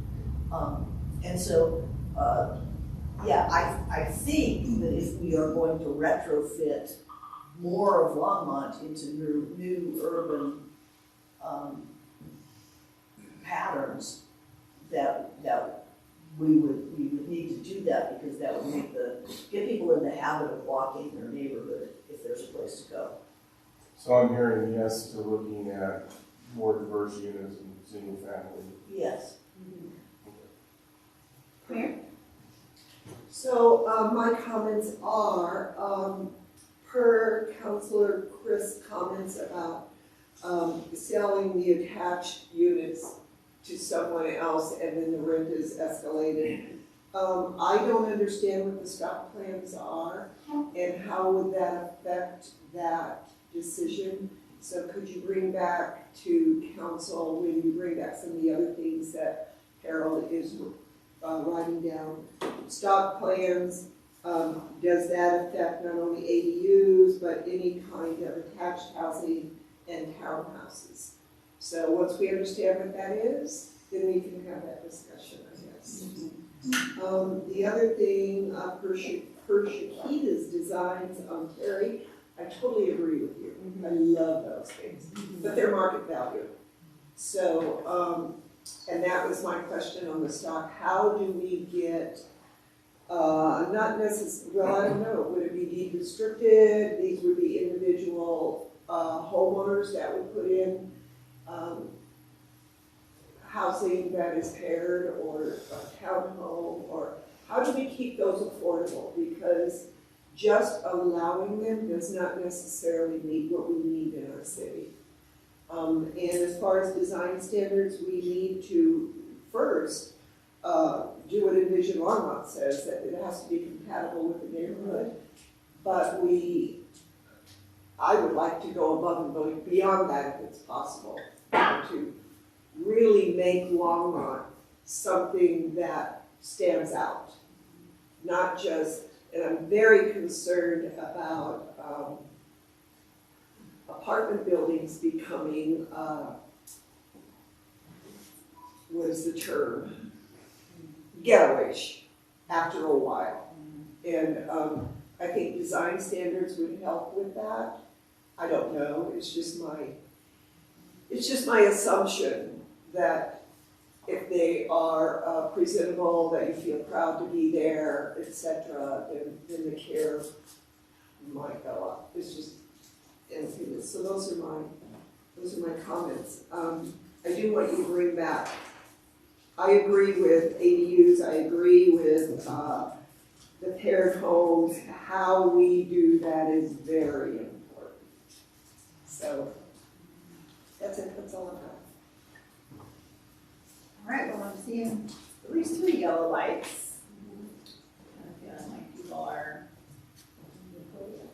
Are y'all ready to move on? Yes. Yes, okay. What do we have left? Isn't this it? Well, we have the ballot debrief yet. We have a quick evaluation of the retreat overall, and there's some lunch here. So it's really up to you. We could stop and grab a box of lunch, or we could finish the debrief and then we can have lunch with you. Can we have your choice. Can we have a working lunch? Sure. Yeah, it's whatever the council would, however the council would like. Whatever you want to do. Yeah. If you're, Grab your lunch. grab your lunch, come on back. All right, so why don't we take a 15-minute break, grab your lunch, get some drinks. As soon as you're back together, we'll do the debrief and the evaluation. Okay. Well, this is kind of a popcorn piece where we're not necessarily going to go around or anything, just kind of share your thoughts. This section is the ballot debrief from 2023. Obviously, we had 3 ballot issues that did not pass and came in with an approval rating of around 29% each. So I think y'all wanted to just have I was just thinking kind of popcorn. So you all tell me your thoughts on how you think that went and what we can look at for next time, and I'll just record them as we go. So can you call on people so we're not interrupting anybody? Yeah, you bet. Thank you.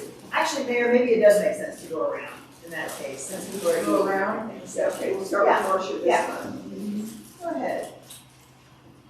I think we misjudged the public mood badly, and then we were unable to negotiate. I think maybe if we had put one thing on the ballot, it might have had a chance.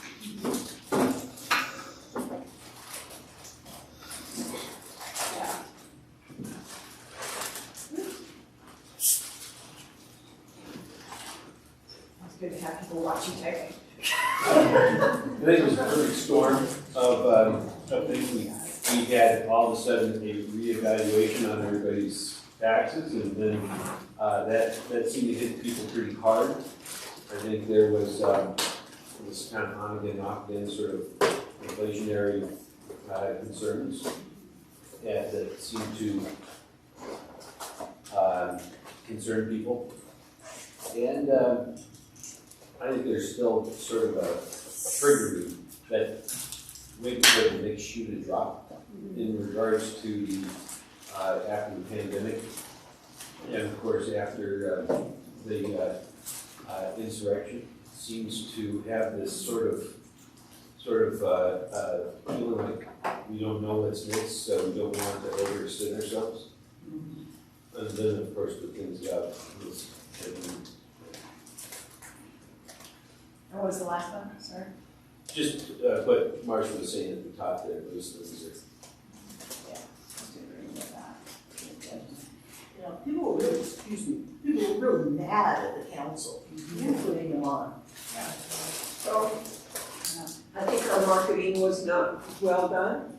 I don't think that we should have followed the Parks and Rec advice to combine the rec center and, but we all agreed to do that. And the why, it was very difficult to explain. I think on the,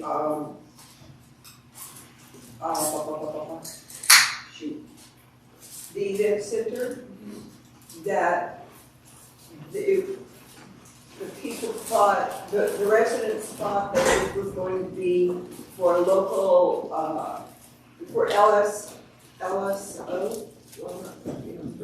as well as for local bands to have, when really, in order to make money, it had to be more than that. So therefore, it sounded incredibly expensive.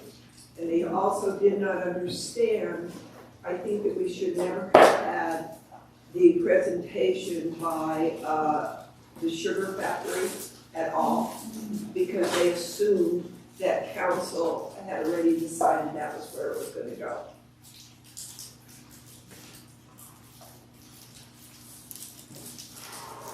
That's it.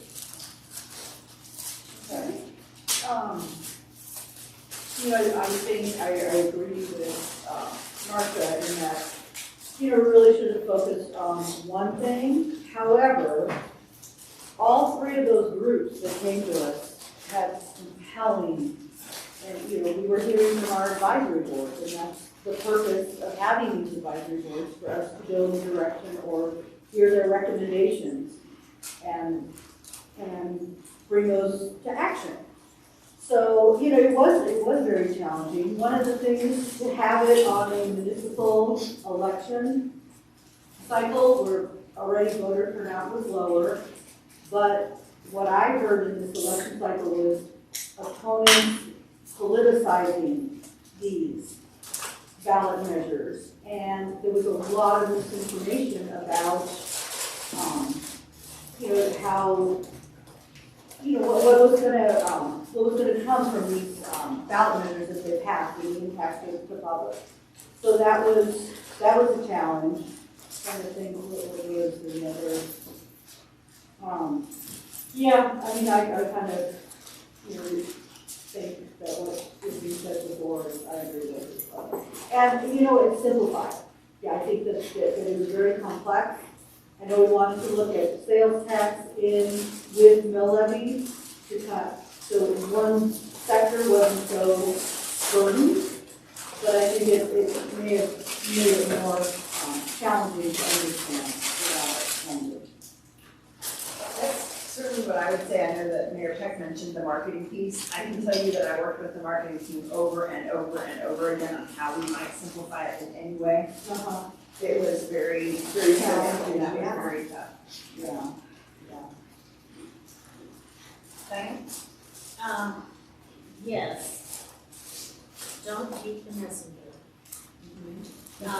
That's true. You have it in a different perspective. That's right. Yeah, go right ahead. I heard from a lot of, I'm guessing it's 70 years and older, that have said if anything that would have cost us money, we would have voted no on. And that is a big demographic.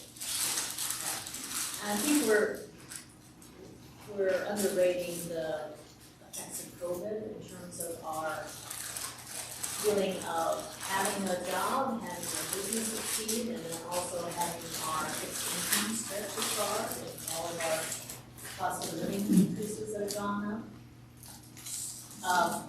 Out of those, in that demographic, really, I had a lot of people say that the entertainment center was probably the most viable, and they would look at that in the future. But when it came to the rec center and the library, it became an equity issue in that they chose to build a new rec center and the library in the most affluent neighborhood in town, close.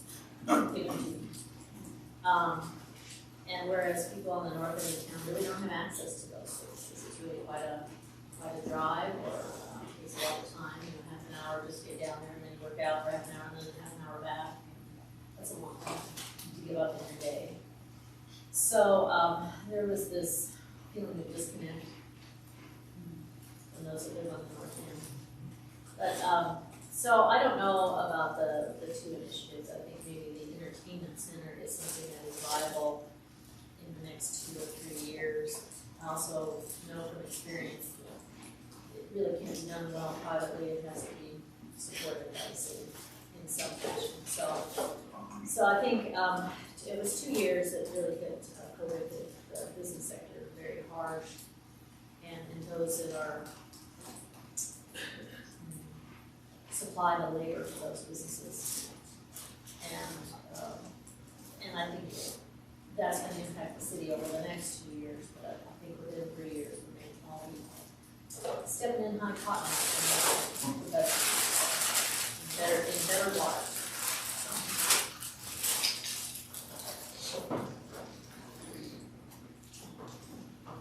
So I agree. What I've heard is basically everything that Councilwoman Chris just mentioned about the disconnect and about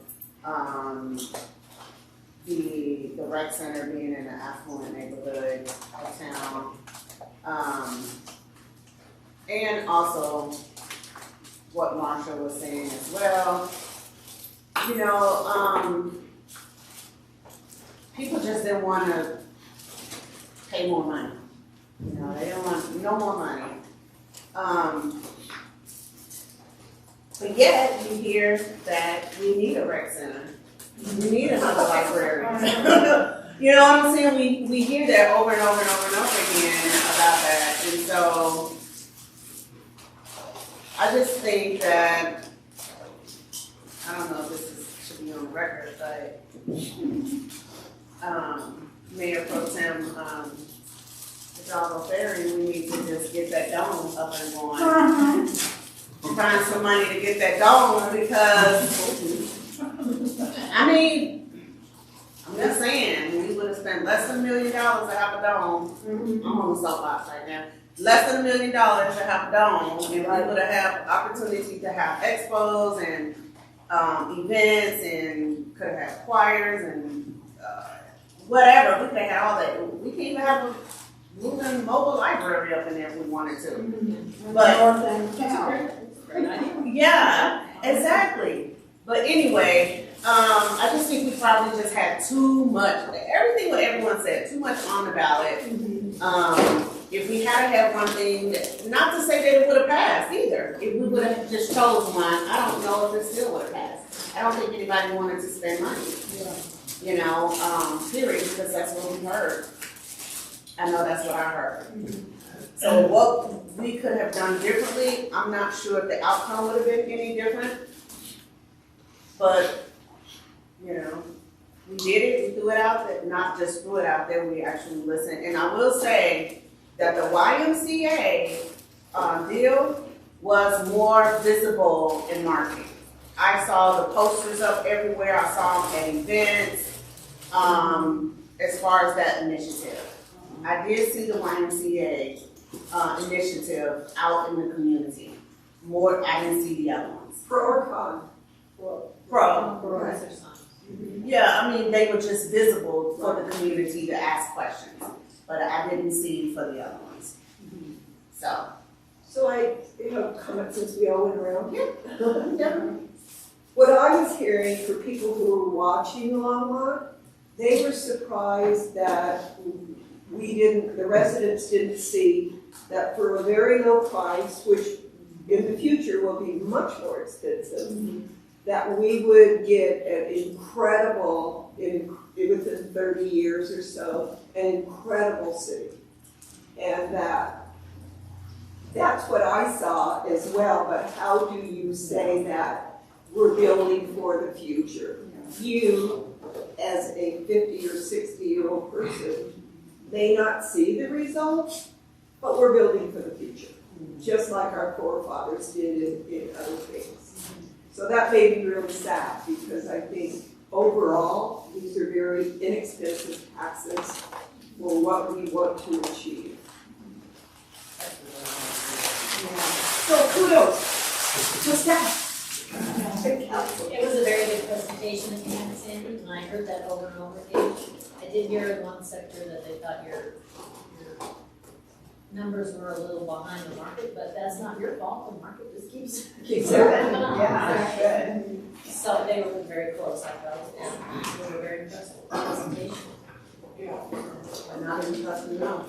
You know, something that I think a lot of people didn't understand is that the city can't market this stuff. Yeah. That's true. That's true. And so they thought the city did a really bad job of explaining the issue committees didn't come up to snuff. And I was trying to help the Arts and Entertainment Issue Committee, and I just couldn't get that one done. No, it's different. So we need to push that back to your charge. Well, people kept going back to Centennial Pool, it would just fix it. Oh, And it's just like, I mean, but that's our fault.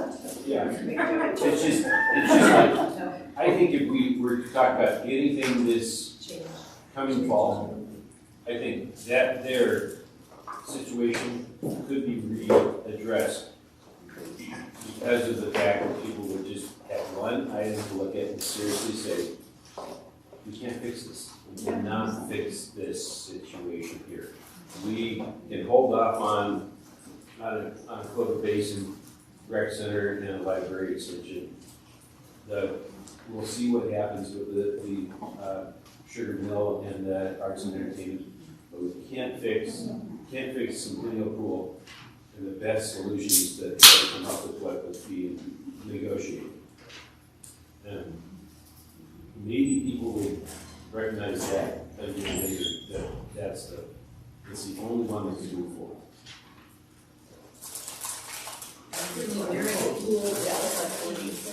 No, it's just, yeah, and maybe it is, huh?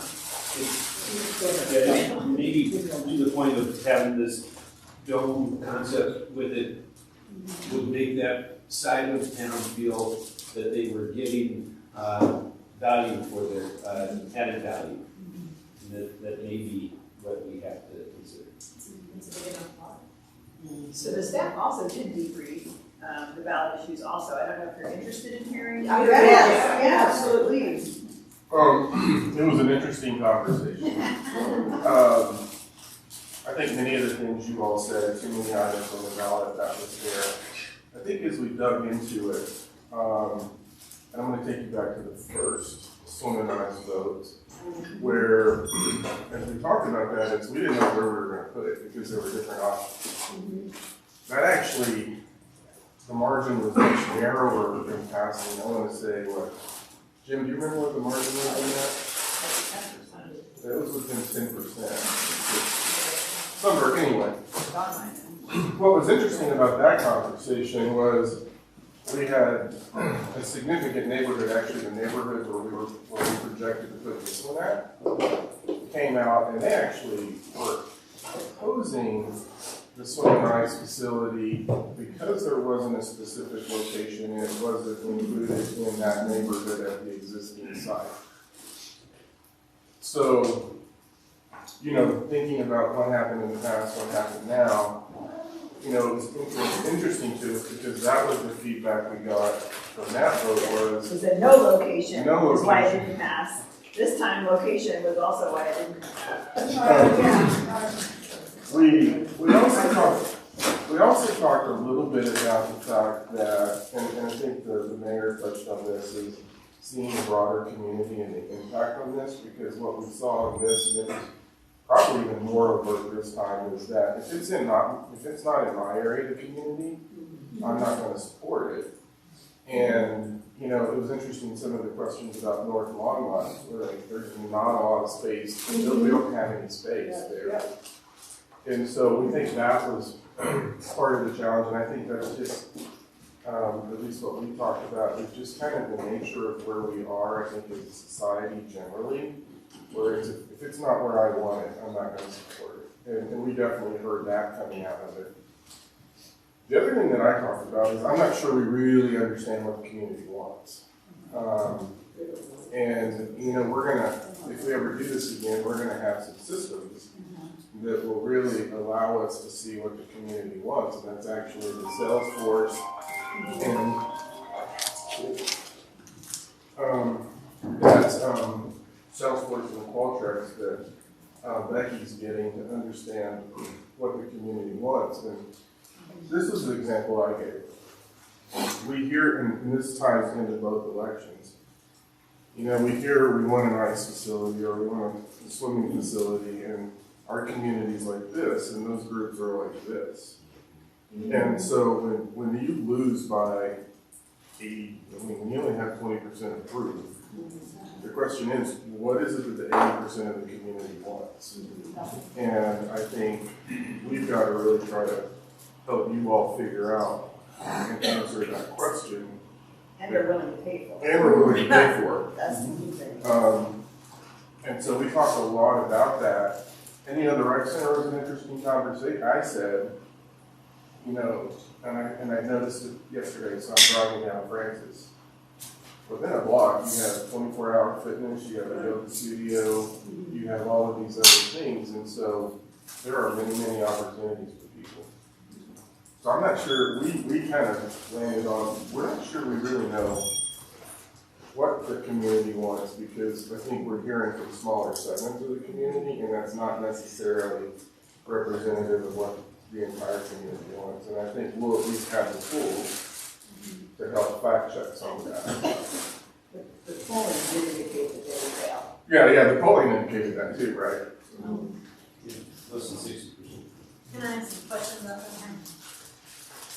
We have recreational opportunities on the north side of town, but we're already paying the fee for the rec center. So, and then I can pay for membership at another place, so you can go, on the side of town, they can, and so, will the city entertain the idea of doing a drop-in fee at some of these private organizations at a recreation center? Drop-in fee, Okay, so like a drop-in fee, I don't know if it still is at the recreation center, used to be able to drop in for $5 to be living there, and then drop in with, what's up with 9 rounds for $5, and then the city pays the difference between the drop-in. we wouldn't have the budget to do that. You know, when we look at, we're looking, I don't know how we would do that. Once we get pushback on subsidizing Private businesses, yeah. I mean, there's some. Private? Yes. I'm saying, yeah, if you say we have others available, that we would be talking about private. Then our other alternative is to put some satellite system out there. Talk about the weight pile guy who's in front of 5.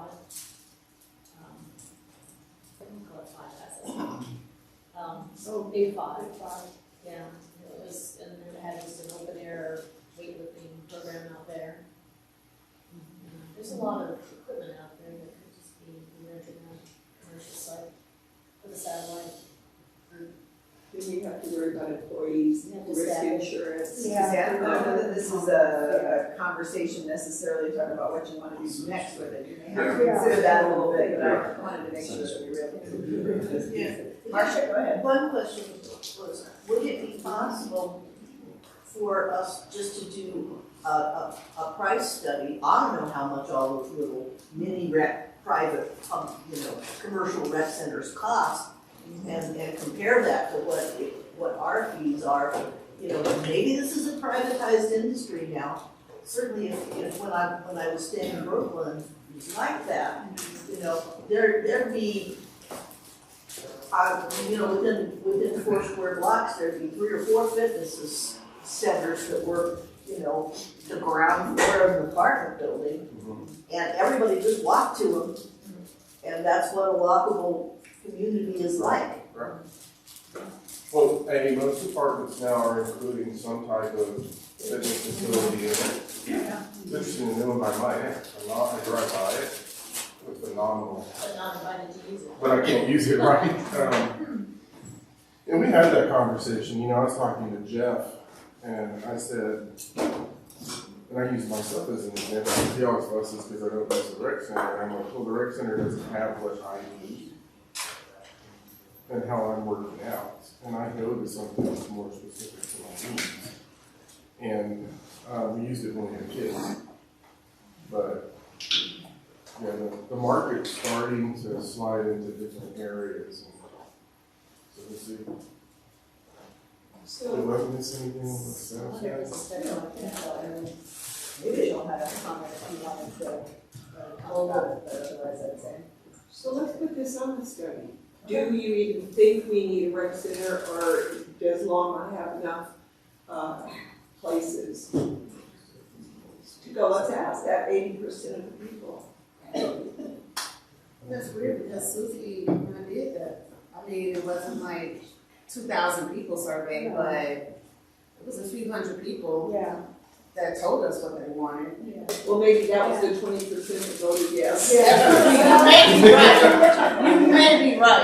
Because it's not 80% of the residents, it was 80% of the people who showed up and voted. That's exactly right. And if they didn't vote, then Yeah. well, you just aren't gonna do anything for that. They didn't vote, maybe they don't have time for it to recreate. Yeah. Yeah. So, They don't read. not that we, I don't want to set too high an expectation on Becky right now. Not that we can do it now, but as we're building out Salesforce, as you all start saying we want to look at these things again, we will have the ability to do a lot of that work internally. And part of the point of Salesforce is to start connecting, you know, the resident in terms of knowing, well, this resident utilizes Nextlight, the rec center, this resident utilizes the rec center and the library, so we can start really reaching out into that larger section of our community that we know do not engage. Right. And we talk about it because everybody's busy with their lives, they have jobs they have to deal with, they have kids. And I said this to Councilmember Martin, but for me doing this job, if I were doing something similar that wasn't this, I wouldn't pay attention to a lot of these things because I wouldn't have time. And we need to find a way to engage the broader community in this conversation. So later on, we'll have the ability to do that. So to that point, I think it's a great idea.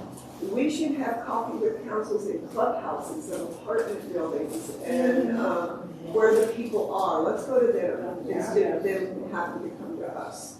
So That's a great suggestion. yeah, let's go see where they are and what they want. Yeah, Even if 10 people you come, mean private? it might be in their newsletter. Yeah. It might be. If they let us in. Yeah, that's what I was gonna say. Let's talk about private. Yeah. Exactly. Exactly. A lot of them I don't hear back from, because some I've been able to, when I do my little community conversation stuff. And yeah, a lot of times I don't hear back. Okay. Set up a lawn chair for another. I should do it at the library. Yeah. We're done coffee with council at the library. Yeah. It's hard to get their rooms because there's so many things going on there, but We have Yeah. two this year. we had to this year. We always have the same people too, and that's because they know about it. But if we go to apartments with your. I think it should be libraries, like you said, The station, where the club is. We have two at CSA. So their clubhouse. and at the rec center. Yeah. Do we do it at the rec center too? We could. I think we should do it at the rec center too. In the It library, the rec felt center. weird to do it at Civic Center this time, I'll say, because we haven't done it at Civic Center ever. And civic center. I mean, But, Part of the rec center is actually being able to hear yeah. because there's so much activity. And that's actually what hurt us at going to coffee shops is we were getting a lot of complaints. Yeah. Well, two different groups. One, the businesses themselves losing space because people wouldn't necessarily get meals and We things. bought a cup of coffee for $1.50 and, Yeah. a cup, and that, as it turns out, is not as much as they were making without us. And then being able to listen, but the biggest issue was being able to actually hear what people were saying, because you couldn't necessarily bring in microphones, because they didn't want that disturbing their customers. we could bring in microphones at the rec center. Yeah, Most of them we were can. there. We do have them now. We have them now. I think that would be, Only reason why I'm saying this is because we have the population come going in and out, in and out. Oh, what's going on over there? You know what I'm saying? I know the county would be open to probably having us use their hubs, in the sense there, maybe, Mayor and I were just talking here for a second, maybe we need to, maybe we need to, certain months have it where we have it twice a month. Now, I know that's a lot of staff time, so don't get me wrong, but and certainly want to respect staff's time off. But if this is what we need to get feedback and get more people engaged, then that's the price of that engagement. Maybe when we have a specific thing we need people to know about, like the ballot issue, or like maybe we should put more effort into explaining it. So just one, but we can't do that. Quick point on timing. You know, once you set the ballot wording, then we're unable to, advocate about that. You all set the ballot title at the very last possible meeting. If you were able to set that title even earlier, right? It was well planned and it was a year-long campaign. That might make more of a difference than we had from, I think it was August 14th to be able to. I mean, even the city's non-advocacy. I mean, we put out direct mail flyers and all those things are totally legal. But the timing to be able to do that and all those presentations was pretty short compared to if you had said, hey, this is the one thing we're gonna go with, and we're gonna spend a year talking to the residents about it first before we put it on. Or even half a year, April. So January 25, we need to have a title for the 26th. Or at least, you may not need to set the ballot title, but to have the intention in January for an August setting. Right? If you all decided in January, yes, we're gonna go for a rec center in November, right? And you're gonna set that title in August, that gives people from January to August to be able to talk about it without, and would give us more time to be able to put information together. Remember the 7 points, we gotta hear something 7 times before you get it. Yeah. Very good one. Well, there are 7 of us, so we can keep going. Follow each other. Follow each other. And it was interesting, arts and entertainment actually, have talked to a couple of folks that were involved in it. And it was interesting to hear their perspective too, because, some of the feedback they got was, maybe we put too much emphasis on the symphony and the ballet, and what they were starting to hear is maybe if it was more of a multi-purpose facility that really attracted concerts. Yes. Because that was some of their feedback coming in is, if this was more of a concert venue and things to do, it would have been a different conversation. Yeah, I agree with that. And that was actually somebody that was on the other side of it that was saying that. Well, the people there, the steering committee knew that the value prop was in the top, was in bringing in outside acts and stuff. But the volunteers who all came from the chorale or the symphony, they wouldn't shut up about their thing and talk about the big picture. And that was my point, is that. All right, y'all ready to continue on? So ballot debrief was one piece. Councilmember Chris had suggested at one point around how council can help staff in carrying things through. I feel like we had that conversation during the work plan because I thought what I heard the answer from Harold was focus is what we need.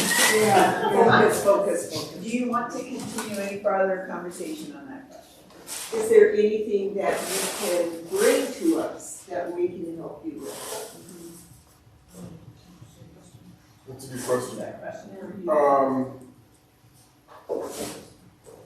Yeah, I'm gonna say generally yes. But I think, let me get with my team and kind of talk through some of those specifics and what that looks like. I think, similar to the ballot conversation, is, as we're talking through some of these things, helping us as you're hearing stuff, making sure that we're getting that into the system so we can, answer some questions. Again, kind of what was really good about what happened with Bond Farm is literally the minute that happened, actually had 2 council members call and say, hey, this is what I'm hearing. Is this what's going on? Which let us very quickly turn and try to start figuring out what was happening, to where within a week I could say, here's exactly what happened. And so I think getting that information to us sooner rather than later is kind of the canary in the coal mine concept, is you all are going to hear stuff that we're not, that I think is incredibly important. I think the focus piece is important, so if you look at just what we've talked about this weekend, and you think about the volume of work that is going on for things that will take time to roll out, and you're seeing some of that occur. What we get challenged with a lot of times is when something helicopters in, and it's always people coming to you all. Right. I think is to say, and I don't have it with me, unfortunately. I've seen Councilmember Hidalgo Ferry do this. This is our playbook. This is what we're working on. And I think as you can explain that, I've seen it work as people are trying to look at other things, because the challenge that I'm having is we've talked about hiring and retention and all of these other issues. Because we're in such a competitive job market, because of all of these other things, I'm having to be pretty careful, even on things I want to do operationally, of understanding what workload is looking like and how people are moving, because the biggest thing we can do as an employer right now is burn people out and overtax them because they have choices. And understanding that, and it's a really interesting dynamic. I was reading our city manager information. City of Austin had they have an interim city manager that came in and said, everybody's reporting to the office. And some private companies are doing this now. People are like, nope, I don't want to do this. And in Austin, they actually had their union really come out against it, where the world's settling is, you know, that hybrid format, 3 days a week, things like that. And so what we're finding is really managing that workload, understanding work-life balance is important, because that either makes or breaks a deal. And I've been involved in hiring a couple of positions recently where that was front and center in terms of what folks were looking at. So that focus also helps us operationally manage that, because as I talked about in the core service, the things we're talking about are really high level aspirational goals. 90% of what we do on a daily basis is processing permits, working financials, keeping people housed, you know, water, electricity, responding to disruptions that occur in public safety. And so really understanding that capacity as we're looking at these things is important. I'm as impatient as anyone, and I have and these two, all of my direct reports do a really good job with me of saying, hey, that's a great idea, but we've got this going on, we can't absorb it. So I think that's the biggest. Do you have any sense, Harold, when you say 90% is in core service, so how much time does 10% represent? And then maybe we don't need quantitative, but how, if we have 10%, is there some way you can signpost for us that, we're already at 9%, and all these other projects, you've got 1% left of us, how do you want to direct it, that kind of thing? Do you have some way you can give us we're heading there.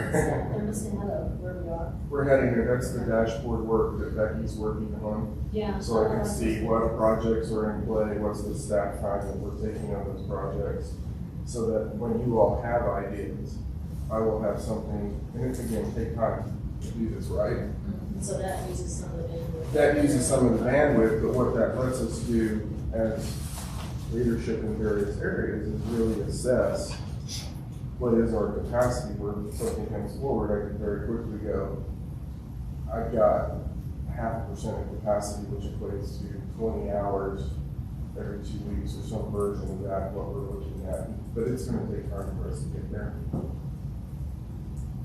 Can you give us that feeling sometimes when we're in the council and we're saying, oh, we have all these things, say, well, can we do half of it, or can we do 2? Well, it's kind of what I did on the housing when I said, this is a big list. Yeah. Can we be mindful of that? And then the other thing is not expected to come back in a month or two. We're going to take these in chunks and figure out, how do we need to order, and then just methodically start moving through this. And so you'll see me doing a lot of that. Rather than be a monkey on somebody's back for 2 or 3 months, rather than tailor it back a little bit. Right. Because it takes us a while to digest it too. I did not really intend to irritate everybody with the DER's presentation. The reason that I wanted to wanted that to be a big part of this retreat is because that is, that's operations, right? And it's an essential part of operations, because if we screw it up, there'll be a big backlash. And we will not be making our contribution to the environment and our sustainability goals and all of that stuff. So it's really important, and I felt that we needed advanced, long-term understanding so that we can make policy. I don't know what the best policies are, and I don't also know, Harold and David, what policy is a prairie dog and what policy is a pothole, if that makes sense. And for those of you who, in 2017, the council spent a whole year on prairie dog policy because there was an activist group that made huge noise. We couldn't expend enough time on homelessness. So a pothole, on the other hand, you have to fix. But I really think it's hard for us to tell sometimes in operations like the energy transition, where are places that we need policy guidance and where are places that we don't. And maybe something that you all can help me with, and this varies by council. So the nature of the council and how involved they want staff in the policy making process differs, right? One council, when I got here, wanted us a little more involved, and we were at, what do you think? How do you approach this?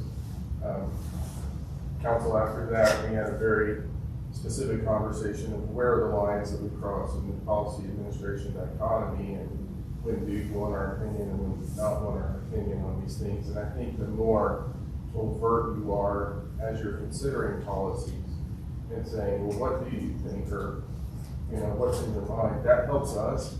Otherwise, we're going to really respect the policy and administration dichotomy, because all too often I've seen city managers get way too far in the policy world, and it creates a lot of challenges for the organization and the community.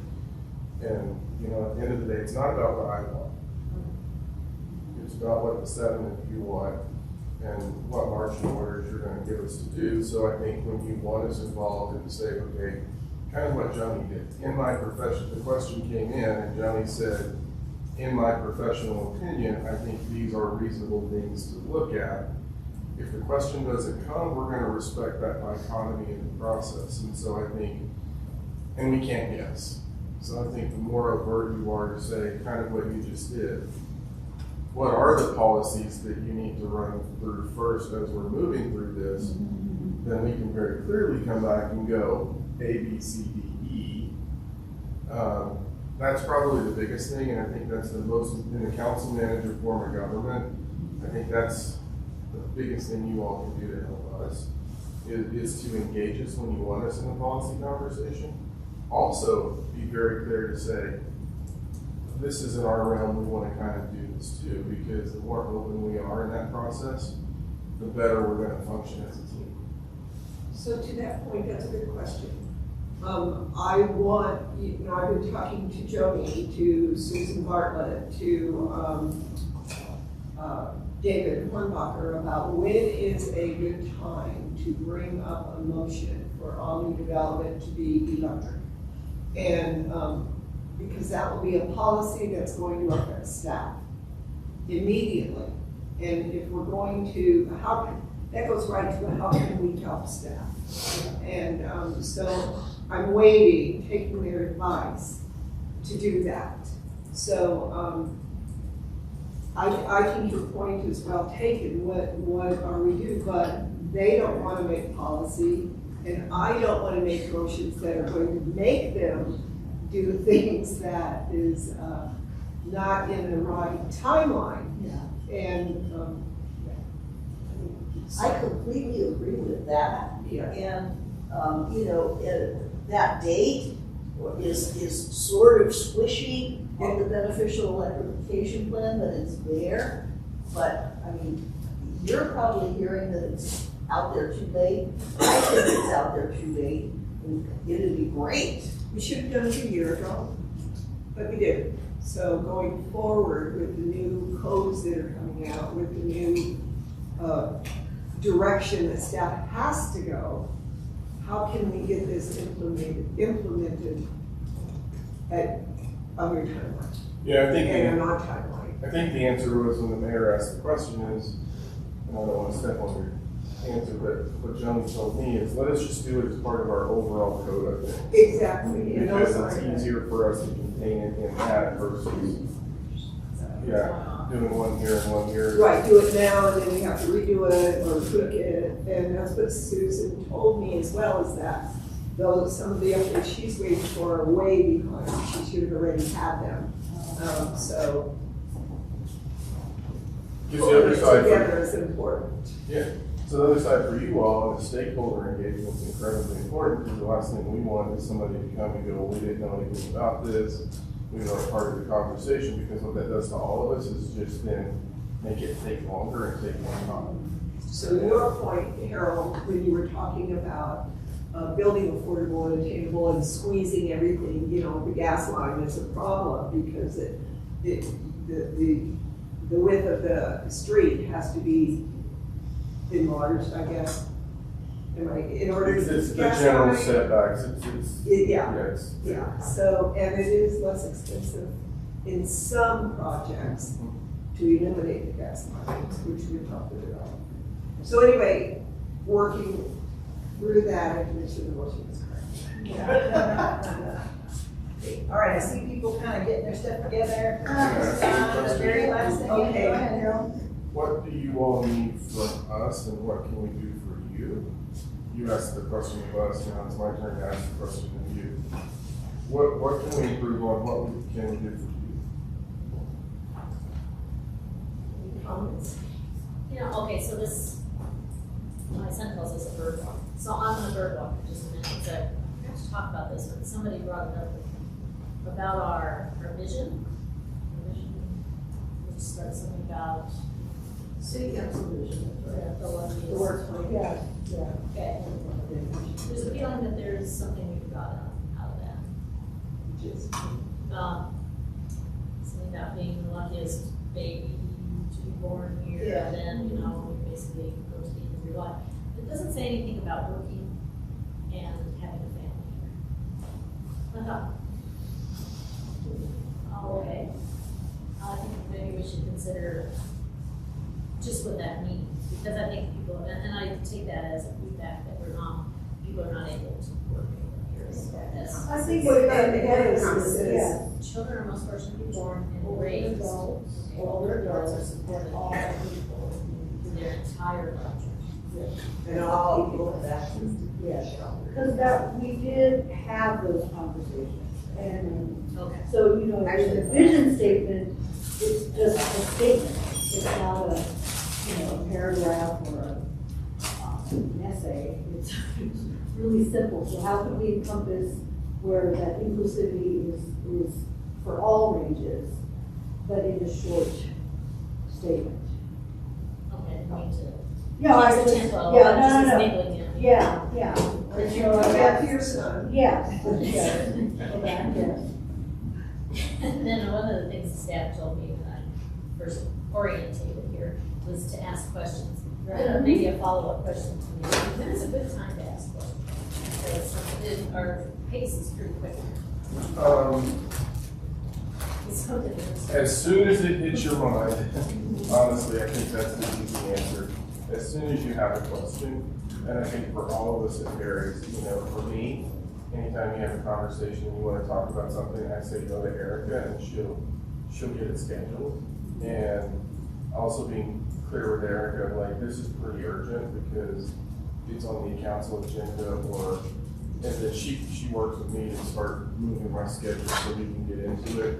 I think we're all inherently different in how we do that, but I think as soon as a question appears, coming to us right away, because we may miss something, and your question may prompt us to think about something. So Well, let's call that a work in progress, because I would have, Right. 5 of us work, and so it's, there are only some times, you Right. guys are all working, I'm all working. But, which brings me to another topic that came up during the, public invited heard is, do anyone have an opinion about rearranging our agenda? And in thinking about that overnight, what I thought was, it's late with us, and if we put more of the meat of the business up front, it would shorten hours for staff. It would. Yeah, so, and would you find that helpful? So, Yeah. Sorry, say it again. Well, if you put more the meat of the topic up front, the members of staff that have to be there to respond, then they can do their bit earlier.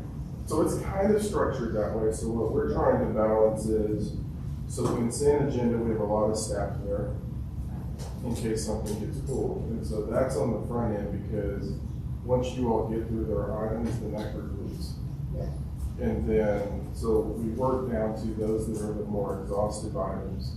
So we're minimizing the amount of staff that we're keeping at any one time in the council.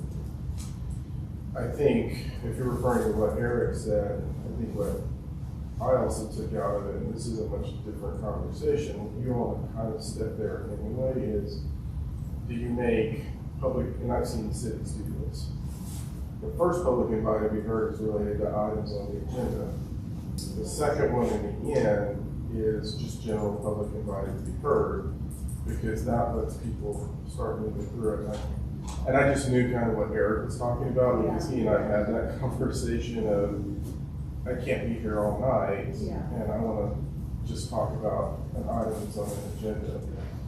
That may be a different way to kind of compress, because then I could release almost everyone else, and maybe it's Eugene and I would stay with you all, or a handful of us versus everyone.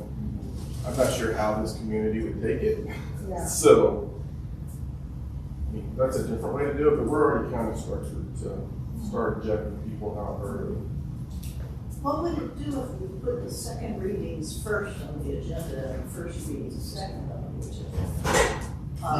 agenda? You keep more people longer. Yeah.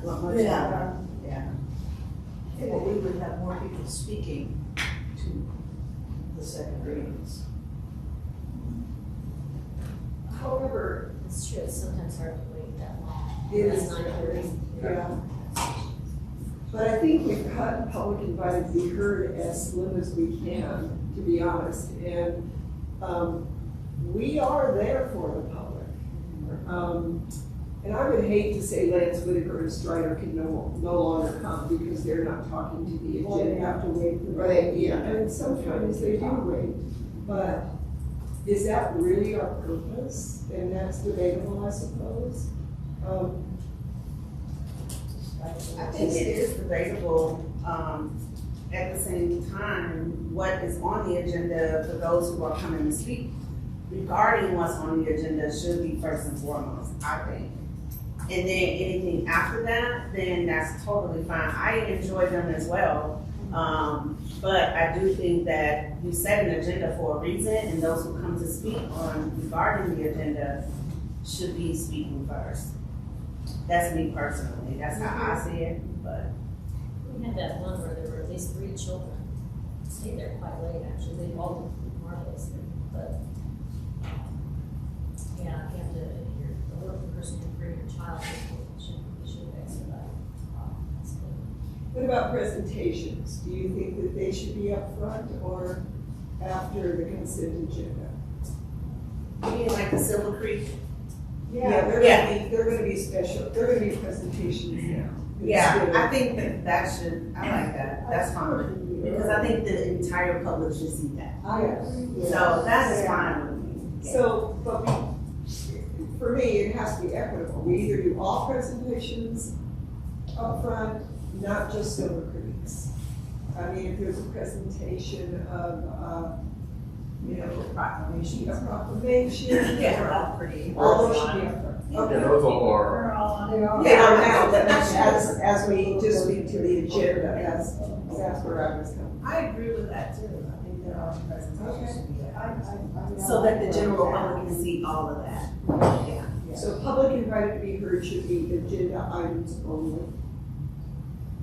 No, I think that they should be, no, I think all public should be invited to be heard. But I think those who are there to speak to the agenda items, to the ordinances, second reading and all that, should be able to go first. Even if they're speaking on, not second. Not, I'm saying all those who are there to speak regarding whatever is on the agenda should speak first. But, second reading is on the agenda, so that's my question. Well, people come and speak about stuff that's not on the agenda. No, I agree. My question is, I'm not making myself very clear. Second reading is on the agenda and it has a public hearing. So is public hearing in your estimation the same as public invited to be heard?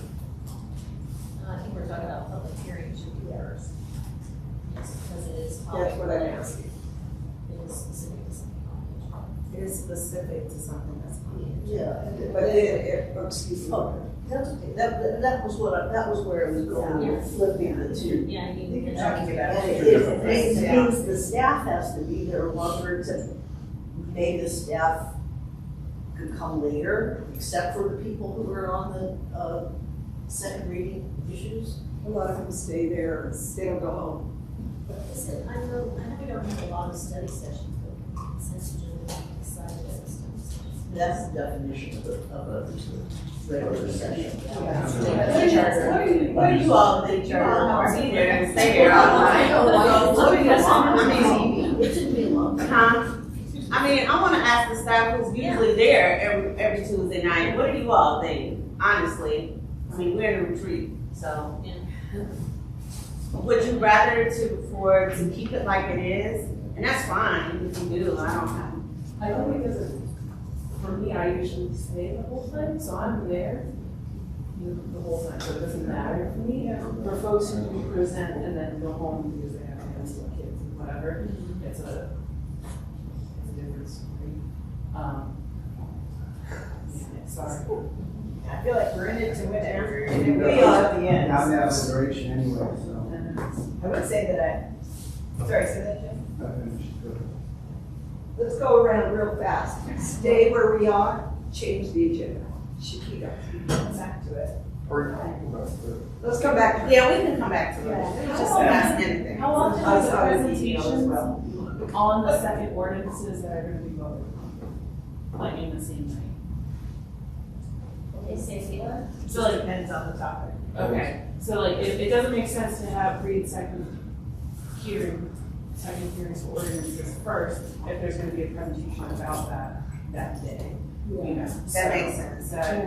That would be the only disadvantage. No, we don't. We don't present, we used to have a flip, but it meant that staff is on consent and stay longer. You actually have to have, on an ordinance, you have to have the presentation before they open up the public hearing. Yeah. Okay. It's usually immediate. Yeah. Yeah. It's usually. Yeah. The way it was stated.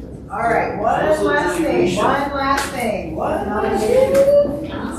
So I like what we did with the lights, except the only thing that I think I would make a little bit more clear, and that we were all trying to work with light thing out, is green is you're a go, yellow is you're about up to your eyeballs, red you are up to your eyeballs with it. Blue is you have a question, but purple should be where part of this conversation, if somebody is talking there, you want to be part of that conversation, not wait for the next person. You have something to say about that germane part of that. So a discussion on the question. Also, we need a posted list, because we kept saying. That's what I thought. It was a total experiment. There were two things we did that were a total experiment during this council retreat. One was the lights, the other was a no time agenda. There was no, oh, this is an hour, this is an hour, this is an hour. Point of order, I think you needed something. Just put it out there. But I do think it should stay 2 days. Yes. Because the first day brings up questions as well, and then the second day you can say, I'll be honest with you, I was not expecting 2 hours on that DER. I made it that, and it was not a good idea. That, note to self, that was longer than I think most of us had thought that subject deserved, but I hear what Marcia was saying and don't want to discount that. It was part of my own personal ignorance of the situation that made me feel like it didn't have a 2-hour span. But now I see where you're coming from, that maybe some of these we sometimes don't realize how long it's going to take. Yeah, I think that's why the timed agenda does help, because as you can see, this is a 3-hour topic. Yeah. This is a 1-hour topic. This That is, helps. you know. Me personally, that was perfect. And whoever, What else? whoever is, needs to make sure everybody is heard, not, if they want to be. That round robin of things, real quick, is one of the healthiest things I think we do, is when we then, at the end, like we do with that table in part of the house. Yeah, just even if you don't have an opinion, or if you can also pass and wait till you hear somebody else's thoughts and say, okay, I like that thought. And especially on the debrief, Yeah. that one, much better. So did you pass out the boxes so that we can help box them up, or are they our gift? They are your gift. Oh. And I think that Erica does have the boxes if you want to take the boxes. They are passed out. Yes, yeah, so you are welcome to Don't take we them. want them for next year? We will likely not keep that battery long enough for next year. We'll probably just do it again. Oh, that's for the timers? Yeah. I will use that. Me too. I have a little speaking moment, and it's gonna be like. I was thinking about All right, any other evaluation? The location. This was a good I- solution. I like being out of the civic center. Okay. It's different. What I really like, and now having been to a few of these, is that you change the locations. I really enjoy the, being able to work my way around the town. I think it's good to work your way around town, see what the facilities and Yeah. have fun. Just the food Which is and great. Yeah. preparation packet. Appreciate you accommodating our diets or your nutritional needs. Sure. Do you want Erica? Yes. Purchase? Great for You can take the Play-Doh if you want, and it's up to you on the squishy balls. That's my own little personal collection, but it's up to you. Mayor Bagley always used to steal all my stuff, so. Whatever you want. Throw them in the machine. Any last comments? Anything else before we break? It's the Lunar New Year. Happy Year of the Dragon, which is a lucky year. Very good. Just thank you for your patience with us. Yes. We are a work in progress until we're not. And, no, we still. But, yeah, just thank you. And always, I think we can accept criticism as well and learn what you see from the outside looking in. I appreciate anything you have for me that I need to go on and learn and listen or whatever. I'm open to feedback as well. So I just want to say thank you all for putting all this together, coming in on a weekend as well for us and for our community. So I just want to say thank you. They say in Chinese, shay shay.